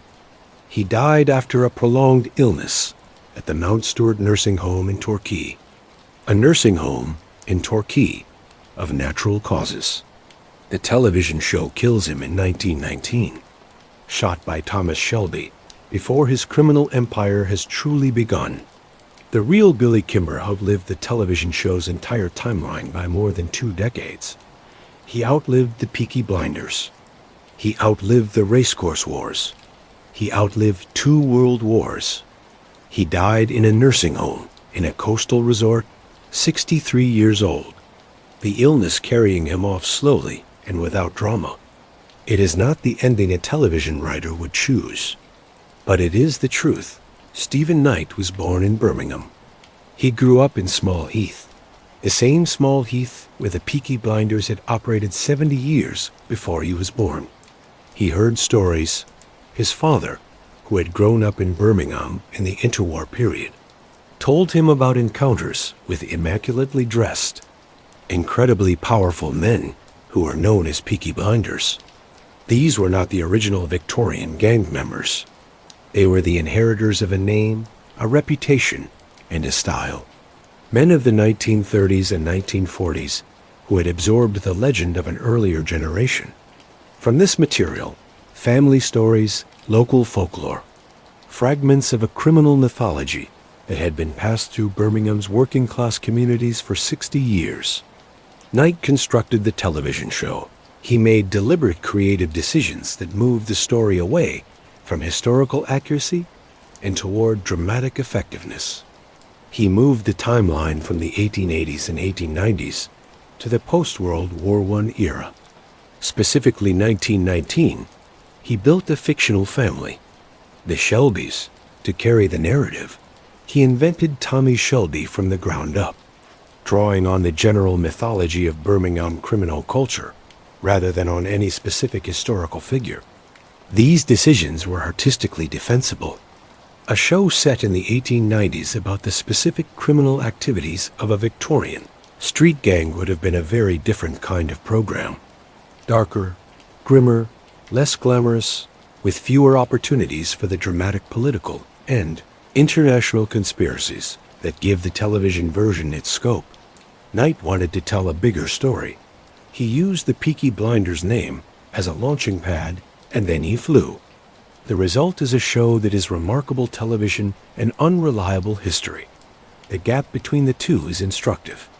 The real Peaky Blinders operated from the 1880s to approximately 1920. The show begins in 1919 and runs through to 1934. The show's Peaky Blinders are, in terms of their historical timeline, the next generation after the actual gang, or rather, they exist in the space where the actual gang used to be, after the actual gang had already been displaced by the Birmingham boys. The real gang never achieved the kind of power the show depicts. They were street thugs, they controlled a few streets, they terrified a neighborhood, they never ran political operations, never had connections with Churchill or members of Parliament, never managed global criminal networks. The television show's Peaky Blinders are a fantasy projection of what the real gang might have become if they had had better strategic minds, better political connections, and a television writer of considerable talent shaping their decisions. Billy Kimber is a real historical figure who appears in the show. In reality, he was a Birmingham man, possibly a former Peaky Blinder himself, who built the Birmingham boys into the gang that displaced the Peaky Blinders and dominated the racecourses of England for 15 years. In the show, he is portrayed as a London-born villain killed by Thomas Shelby in the first series. The real Kimber was a Birmingham native. He was not killed by anyone. He lived to 63 and died in a nursing home. Darby Sabini is portrayed in the show as a South London Italian gangster. This is broadly accurate.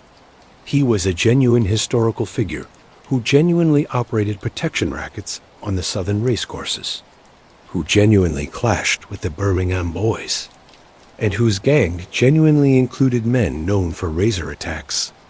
The show compresses and distorts some details, but the essential character of the historical Sabini, his Italian heritage, his racecourse empire, his conflict with Birmingham-based gangs, maps reasonably well onto the historical record. Alfie Solomons, the Jewish gangster played by Tom Hardy with an accent that belongs to no known human linguistic tradition, is based on a real person named Alfred Solomon. The real Solomon was active in the London criminal world during this period. The details of his relationship with the racecourse gangs are less well documented than Sabini's, and the television version has clearly taken considerable liberties with whatever historical record exists. Oswald Mosley was a real person, a fascist politician, founder of the British Union of Fascists, who appears in the later series. He was indeed a prominent and deeply troubling figure in British politics of the 1930s. He was interned during the Second World War as a security risk. He did not die at Tommy Shelby's hands. He died of natural causes in 1980. The show's treatment of the Romani community deserves a separate observation. The Shelby family are depicted as Romani Irish travelers, and this gives the show part of its atmospheric identity. The fire, the fortune-telling, the particular combination of insider community bonds and outsider social status. The Peaky Blinders gang did include members with Irish backgrounds, and the broader social context of anti-Irish sentiment in Victorian Birmingham is real history. But the specific Romani-Irish identity of the Shelby family is a fictional construction, not a historical inheritance. What the show does capture, and this is important, because it is what makes it true enough to feel truthful, is the atmosphere of the period and the place, the industrial poverty, the brutal beauty of the working-class dress, the violence that sat right below the surface of everything, the class contempt directed at the poor by those above them, the way in which men without legitimate power created their own systems of dominance, the specific darkness of early 20th century Birmingham, its sooty skies and its factory rhythms and its back-to-back houses, full of people trying to survive in conditions that would horrify a modern observer. These things are real. They are the soil from which the actual Peaky Blinders grew, and whatever distortions the show introduces in the details, it communicates the essential truth of that soil. This was a hard place, and it made hard people, and the violence that those hard people committed was the direct result of what the industrial system and the class system and the city's poverty had done to them. Thomas Michael Shelby, by order of the Peaky Blinders. He never existed. He is not based on any specific historical figure. There is no Thomas Shelby in the police records of Birmingham. There is no Shelby family documented in the gang's history. A character is a composite, assembled from various strands of Birmingham criminal mythology, shaped by Stephen Knight's imagination, and brought to life by Cillian Murphy's extraordinary performance. Tommy Shelby is perhaps the most compelling fictional criminal in British television history. He is also a complete invention. The Shelby family more broadly. Arthur, John, Polly, Ada are all fictional. The Garrison pub is fictional. Or rather, it is based loosely on the kinds of pubs that existed in Birmingham's gang territories, without being a specific historical establishment. The Shelby business operations, the betting shops, the Racecourse, the political machinations, are fictional enlargements of real criminal activities, projected onto a family that never existed. This matters not because it makes the show wrong to have invented these characters, but because the show's enormous global success has created a powerful public impression that Tommy Shelby is a historical figure. People have visited Birmingham looking for traces of the Shelbys. They have asked at local museums about the family. The tourists are real. Their search for a fictional family is real. The family is not. What is real is the world that these fictional characters inhabit. The poverty, the violence, the class dynamics, the specific flavor of Birmingham's criminal history. These are not inventions. But the particular people who occupy that world in the show are, almost without exception, fictional. The exceptions are limited. Kimber, Sabini, Solomons, Loosely, and Mosley are all drawn from historical reality.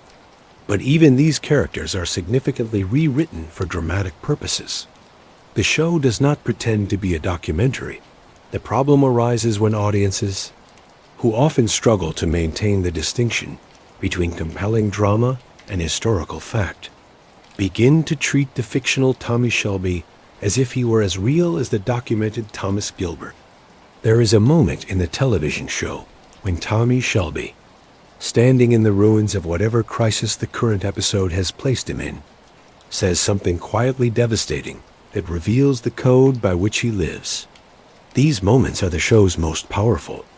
They establish Tommy as a man of principle operating in a world without principles. A man whose violence is directed by a moral compass that the ordinary world cannot see. The real Peaky Blinders did not have moments like this. The court reports that described them as foul-mouthed young men who stalked the streets in drunken groups, insulting and mugging passers-by, were not describing men with hidden moral codes. They were describing exactly what they saw. Young men, often drunk, moving through streets they had claimed as territory, demonstrating that claim through the random application of violence to anyone who is physically weaker than they were. Women were not exempt. The gang's violence against women is documented in the historical record, though it has received far less attention than the violence against rival gang members and police officers. The girlfriends and wives of gang members were kept through a combination of financial provision and physical intimidation. Women in the territories the gang controlled were subject to robbery and assault. Court reports mention women among the victims without treating their victimization as extraordinary.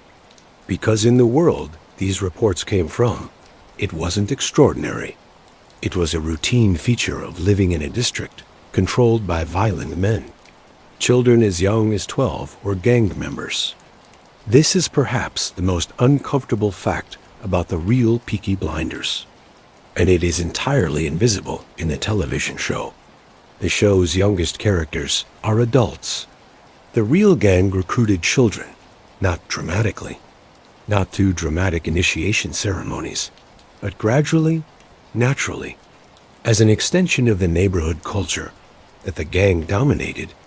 A 12-year-old boy growing up in Small Heath in 1895 would have known gang members since before he could remember.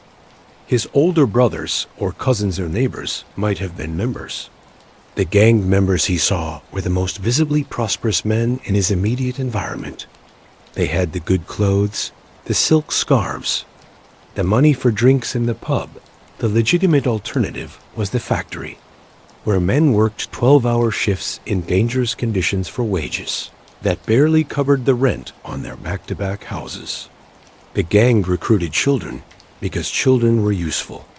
They could run messages, they could be lookouts, they could pickpocket in crowds because people were less suspicious of them. And the transition from running messages to committing more serious crimes was gradual enough that many children did not notice. They had crossed an irreversible line until they were already well past it. The domestic violence that surrounded the gang is also largely absent from the television show's moral universe. The TV version presents its male characters as loving, fierce and violent in the world, but warm and protective at home. The historical reality was considerably less comfortable. The men who beat strangers in the street did not leave that violence outside when they came home. The pattern that court records described, women with pearls and bruises simultaneously, was not a coincidence. It was the domestic expression of a culture that resolved conflict through physical force, and that had no framework for treating women as people rather than possessions. The poverty that created the Peaky Blinders is present in the television show, but it is aesthetist. The back-to-back houses look good on camera. The show knows that part of its appeal is visual. The production design, the cinematography, the costumes. And it is not wrong about this. But the aestheticization comes at a cost. It makes poverty beautiful, which poverty is not. Poverty is the death rate of 32 per 1,000 in a single Birmingham district. Poverty is children dying of diseases that better sanitation would prevent. Poverty is women carrying water from a shared standpipe to houses where the walls are perpetually wet. The television version gestures toward this reality without really inhabiting it. The real Peaky Blinders were not born evil. This is important to say, because the process of criticizing the show's romanticization of the gang can slide into its own kind of distortion. A retrospective moralization that condemns the gang members for choices that were, in important ways, constrained by the conditions they were born into. A 12-year-old boy in Small Heath in 1890 did not choose to be born into a back-to-back house in one of the worst slums in Victorian England.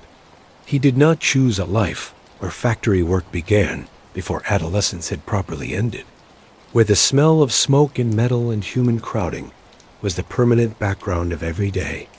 He did not choose the economic system that kept his family at the edge of starvation. He did not choose the social order that assigned him the lowest possible status and offered him almost no mechanism for improving it through legitimate means. He did, at some point, choose to join a gang, or at least, he made the series of small choices. The first pickpocket, the first fight for territory, the first act of protection extortion that cumulatively added up to gang membership. But the context in which those choices were made was so constrained, and the alternatives were so meager, that the language of moral condemnation without social analysis is profoundly inadequate. Birmingham historian Carl Chin, whose book The Real Peaky Blinders is the most thorough academic examination of the gang's history, makes this point consistently. The gangs were products of their environment. This does not mean their actions were acceptable. It does not mean their victims were not victims. The women they beat, the police officers they killed, the ordinary people they terrorized, none of these people deserved what happened to them. And the fact that the gang's violence emerged from poverty does not transform that violence into something other than what it was. But the analysis matters. It matters because without it, we tell the story wrong. We either romanticize the criminals, as the television show does, or we demonize them, which produces its own kind of distortion. The truth, as always, is more complex than either version. The Peaky Blinders were people shaped by circumstances that left them with terrible choices, and that punished them severely for making any choice at all. Their violence was real, and its consequences were real, and it must not be minimized. Their humanity was also real, and it must not be erased. Philip Gooderson's The Gangs of Birmingham addresses the longer historical picture, how Birmingham's criminal gang culture evolved over decades, how it responded to policing changes, how it finally diminished and was replaced by different kinds of criminal activity.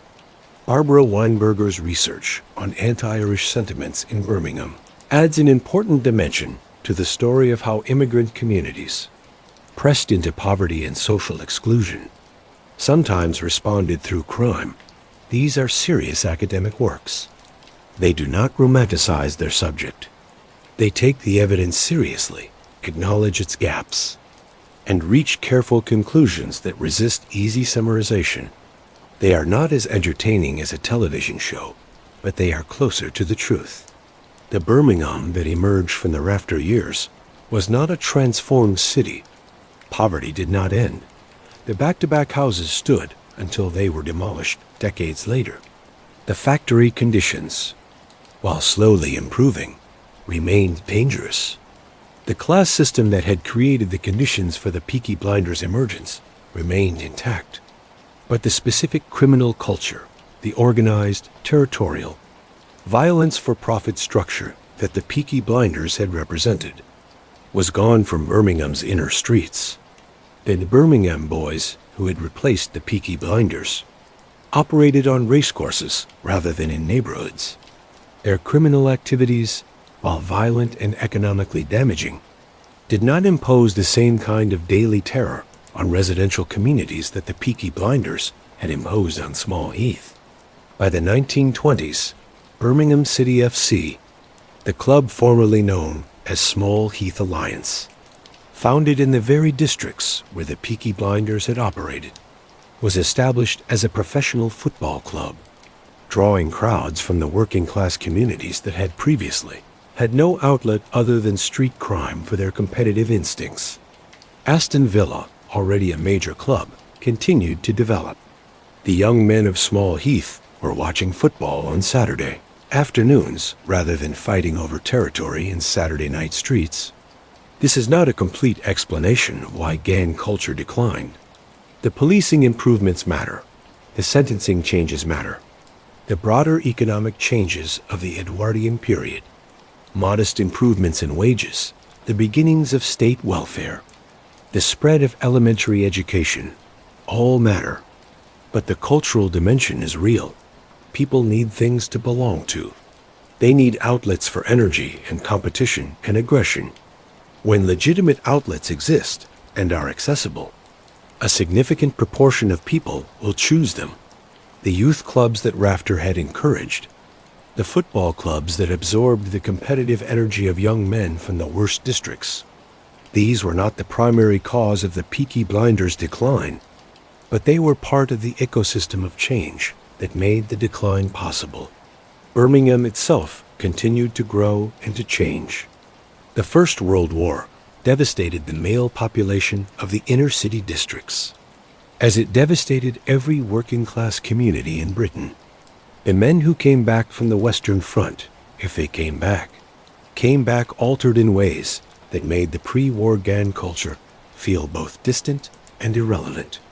They had seen violence on a scale that made a belt-buckle fight in a Birmingham alley seem almost quaint. The post-war period produced different kinds of social problems and different kinds of crime. The city that Stephen Knight grew up in, the Birmingham of the 1960s and 1970s, still shaped in its deepest structures by the Victorian and Edwardian industrial period, slowly clearing its worst slums and rebuilding its city center, carried the memory of the Peaky Blinders as folklore rather than as living reality. They were stories, vivid stories, dangerous-feeling stories. Stories with the particular glamour that genuine violence acquires when it has been absorbed by time.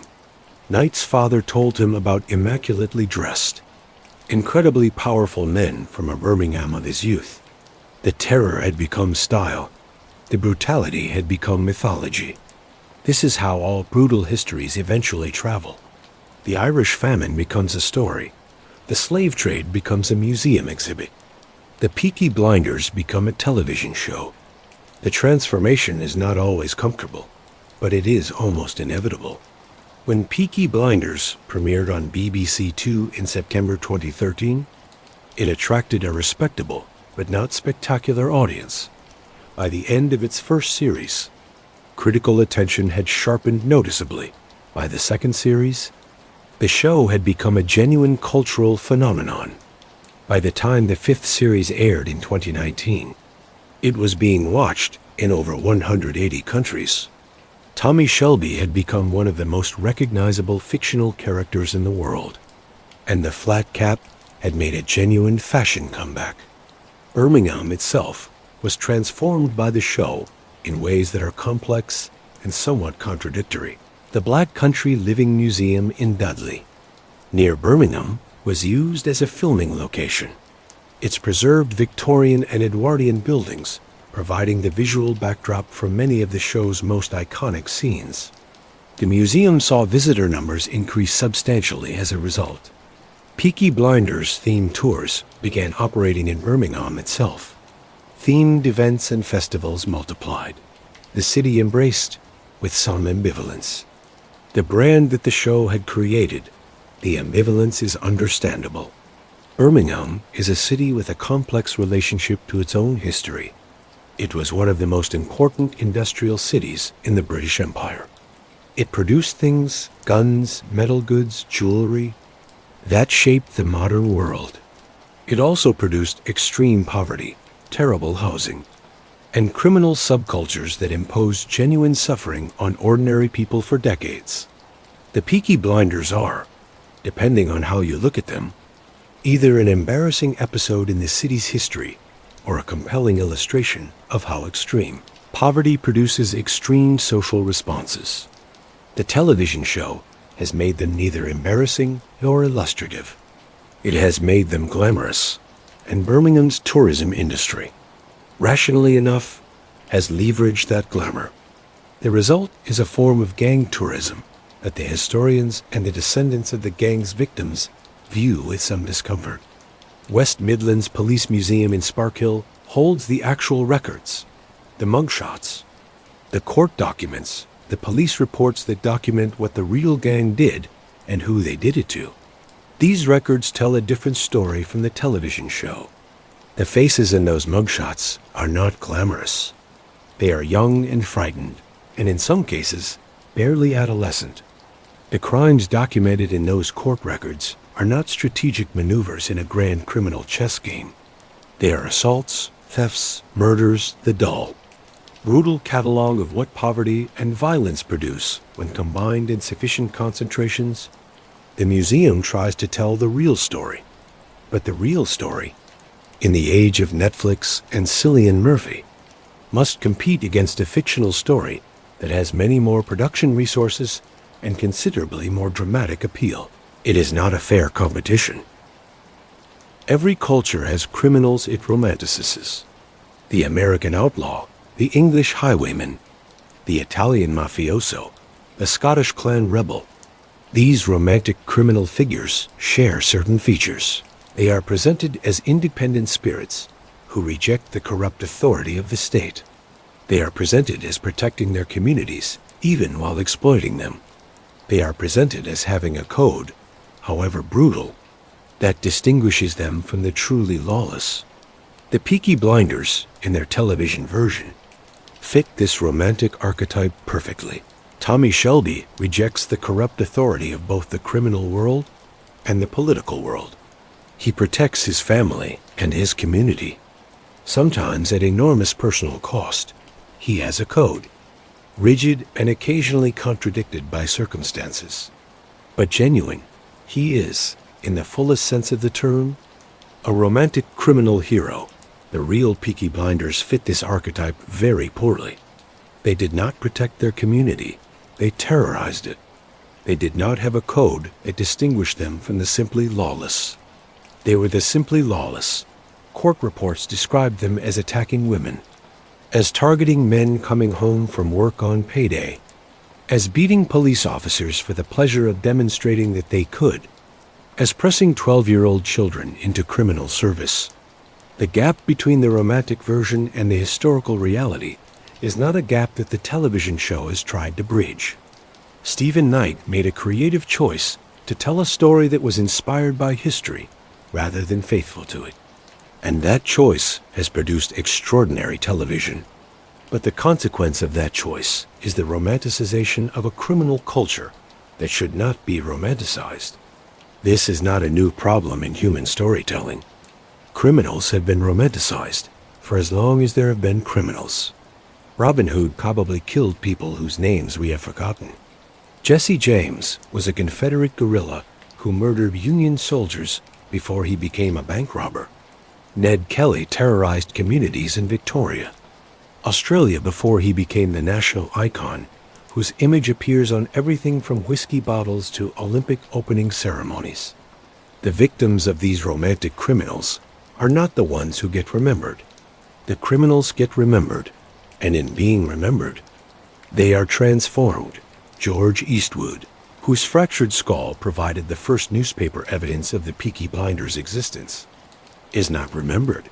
The police constables killed by gang members are barely remembered.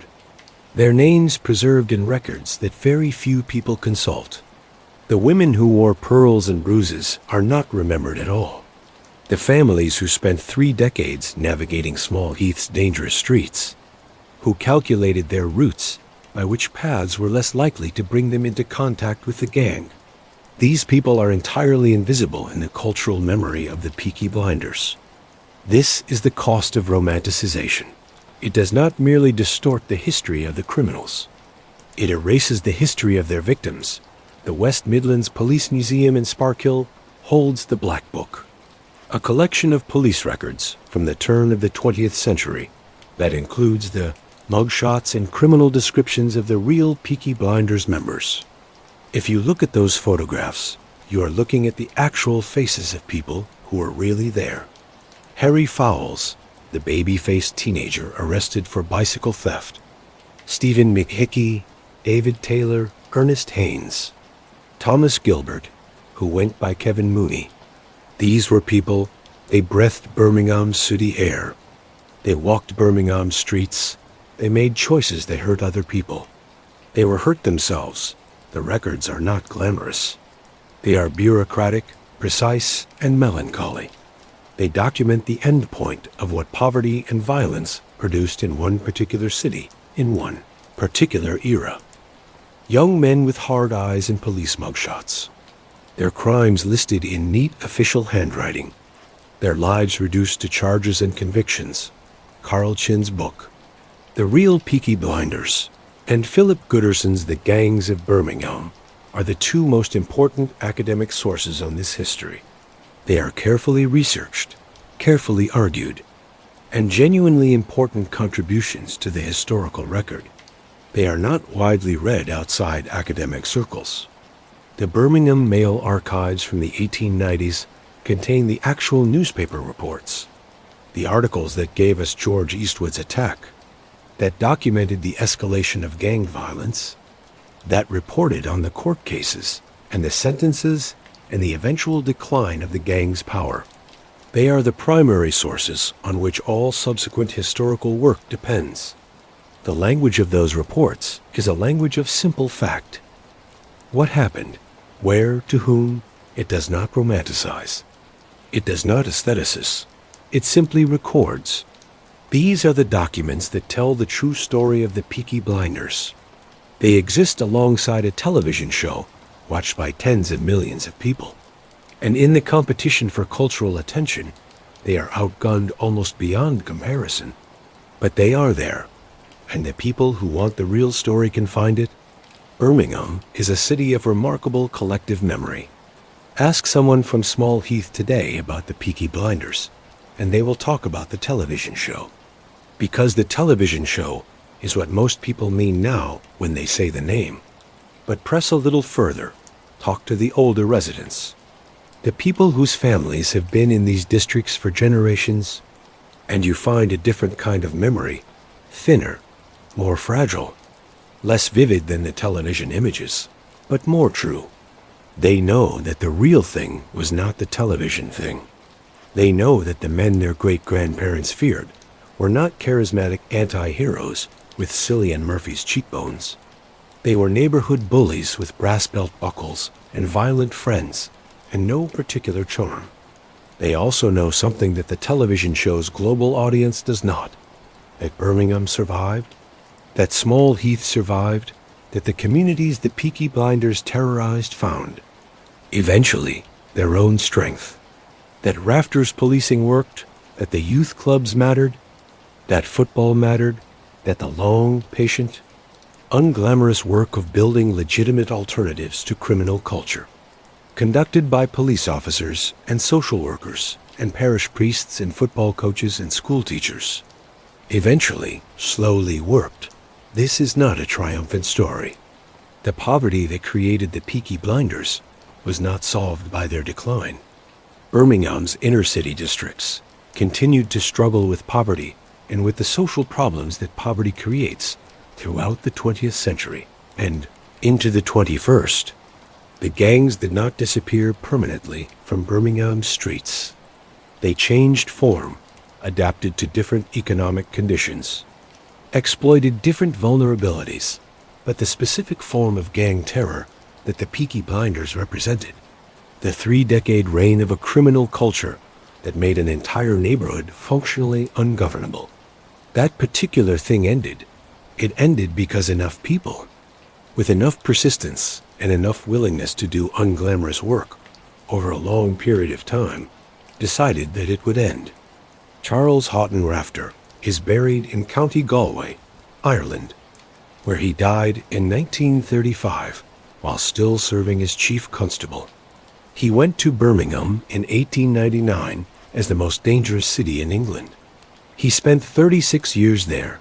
He built a police force that was capable of doing what it was supposed to do. He introduced educational programs for officers that became national models. He pioneered the use of women in policing. He removed the Peaky Blinders from the streets. He was knighted for his work. He is not famous. He has not been played by a charismatic actor in a globally distributed television series. His story does not have the dramatic satisfactions of Thomas Shelby's story. It is the story of a man who showed up to work every day for 36 years and did the right thing with intelligence and persistence, and without glamour. This is also a kind of heroism, the unglamorous kind, the kind that actually changes the world. Let us name some of the people history has largely forgotten. Constable George Snipe. He died in July 1898 while attempting to control a street brawl in Birmingham. He was doing his job. He had gone to a street fight and tried to stop it, which was what he was paid to do, and he died as a consequence. The court proceedings that followed his death resulted in convictions, but the details of his life, who he was, where he was from, who mourned him, are not preserved in any accessible form. He is a name in a police record. He was a person, George Eastwood. He was drinking ginger beer in the Rainbow Public House on the night of 22nd, March 1890, when men he recognized from his neighborhood came in and later beat him badly enough to fracture his skull. He was a total abstainer from alcohol. He had done nothing wrong. His misfortune was being in the wrong pub when the wrong people arrived. His skull fracture is the first line of the Peaky Blinders' documented history. What happened to him after the attack, how he recovered or didn't recover, what his life was like, we don't know. The unnamed workman who wrote to the Birmingham Daily Mail in 1898, he described living in fear in the gang's territory. He did not give his name, presumably because naming himself would have been dangerous. He was trying to communicate something to the outside world, that ordinary people in Small Heath were suffering in ways that were not being sufficiently recognized. His letter was published. Whether anyone in power read it and responded is not recorded. The women, the wives and girlfriends with pearls and bruises. Their names are not in the historical record. Their suffering is documented only in the aggregate, in the general observations of journalists and court reporters who noted the pattern without recording the individuals. They lived real lives and suffered real harm. They do not get mugshots in museums or chapters in history books. They are the most invisible people in this story, the children, the 12-year-olds pressed into gang service before they had any realistic framework for evaluating what they were being asked to do. Charles Lambourne, David Taylor at 13. What happened to these children? Did they serve prison sentences and come out of them broken or hardened? Did some of them find their way to the youth clubs and the football teams and the ordinary lives that were theoretically available to them? Did they die young, in fights or of disease, or of the accumulated physical damage of lives spent in violent environments? We don't know. The historical record did not find them interesting enough to follow. These are the people on the other side of the Peaky Blinders story. The television show has Tommy Shelby and the Shelby family. The actual history has George Eastwood and Constable George Snipe and an anonymous workman and a collection of nameless women. The imbalance between who gets remembered and who gets forgotten is not an accident. It is structural. We remember the people with power, the people who made things happen, the people whose names appeared in newspapers. We forget the people who had things happen to them. This is the deepest problem with the romanticization of the Peaky Blinders. Not that it gets the details wrong, though it does. Not that it invents characters and events, though it does. But that it makes the forgetting of the victims easier, because it replaces the moral clarity of the historical situation, predators and their prey, with the moral complexity of the fictional one, complicated anti-heroes navigating an unjust world. The moral complexity of the fictional version is not wrong. The world is morally complex. But complexity should not be a tool for erasing the basic reality that some people hurt others. And the people who were hurt deserve to be remembered. The real Peaky Blinders disappeared by the 1920s. Their name survived them by a century. It survived in the stories of people like Stephen Knight's father, who encountered men in Birmingham who called themselves or were called by others Peaky Blinders. Men who had inherited the name and the style, without, perhaps, the worst of the violence that had originally attached to both. And then, in 2013, the name came back in a form that would have been unimaginable to the men who had originally carried it, as the title of a critically acclaimed BBC drama that turned them into global icons. The transformation is remarkable and worth sitting with for a moment. The real Peaky Blinders were working-class criminals in a Victorian, industrial city who terrorized their neighbors for 30 years. The fictional Peaky Blinders are the heroes of a globally distributed prestige drama. Fashion icons whose style has been emulated by millions of people who have never visited Birmingham and have no particular interest in Victorian social history. The real Billy Kimber died in a nursing home in Torquay at 63 after a prolonged illness. The fictional Billy Kimber was shot dead by the hero of the story in 1919. The fictional version is more satisfying. The real version is more honest. The real Darby Sabini died in obscurity in a small house in Hove. His criminal empire long dismantled, his wealth largely gone. The fictional Darby Sabini is a snarling villain played by a character actor, his menace intact across multiple television series. The fictional version preserves his power. The real version shows its end. The real Peaky Blinders had no Tommy Shelby.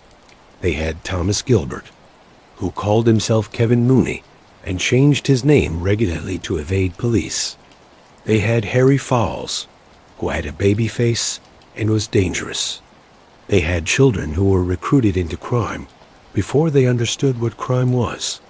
They had women who wore pearls and bruises. They had victims whose names we don't know. None of this makes as good television as Tommy Shelby. That is a fact about television, not a fact about history. What makes good television is not what makes good history. What makes good history is accuracy, context, analysis, and the willingness to follow the evidence where it leads, even when the evidence leads to uncomfortable conclusions. The Peaky Blinders were not romantic. They were the product of an unjust social system, and they responded to that injustice by making life worse for the most vulnerable people around them. The injustice that created them was real. The harm they caused was real. Both things can be true simultaneously. Birmingham has come to terms, mostly, with its most famous criminals. The tours operate. The themed events happen. The flat caps are worn with affectionate irony by people who know they are participating in a myth. The city is more comfortable with the myth than with the history, which is both understandable and slightly sad. But the history is there, in the West Midlands Police Museum, in the Birmingham Mail Archives, in Carl Chinn's research, in Philip Gooderson's scholarship, in the court records that documented 30 years of violence and suffering in the streets of Small Heath. The history does not need Hollywood's filter. The history is darker than the show and more complicated, and in important ways more interesting, because it is the story of real people who lived real lives and made real choices in conditions that are almost impossible for a comfortable 21st century audience to fully imagine. The real Peaky Blinders pulled the peaks of their caps down over their victims' eyes and made it harder to see them clearly. A century later, a television show has done something similar. It has made the real gang harder to see behind the glamour of the fictional one. But the real gang is still there, in the archives, in the mugshots, in the fractured skull of George Eastwood and the death of Constable George Snipe. They are there in the letter from the anonymous workman who was afraid to give his name. They are there in the court reports that called them foul-mouthed young men and documented their crimes with the flat precision of official language. The truth, as always, is more violent than fiction, more complicated, more human, and in its own way, stripped of the silk scarves and the dramatic dialogue and the cinematography, more compelling. Tommy Shelby does not exist. The men who fractured skulls with belt buckles on Adderley Street absolutely did. Their story does not end with a moment of triumph or a political victory or a meaningful death that redeems everything that came before. It ends with age and irrelevance and a slow retreat from the city, replaced by other gangs operating in different ways for different purposes, and eventually replaced by nothing, by the ordinary, unglamorous, imperfect progress of a city that decided it had suffered enough and set about changing itself.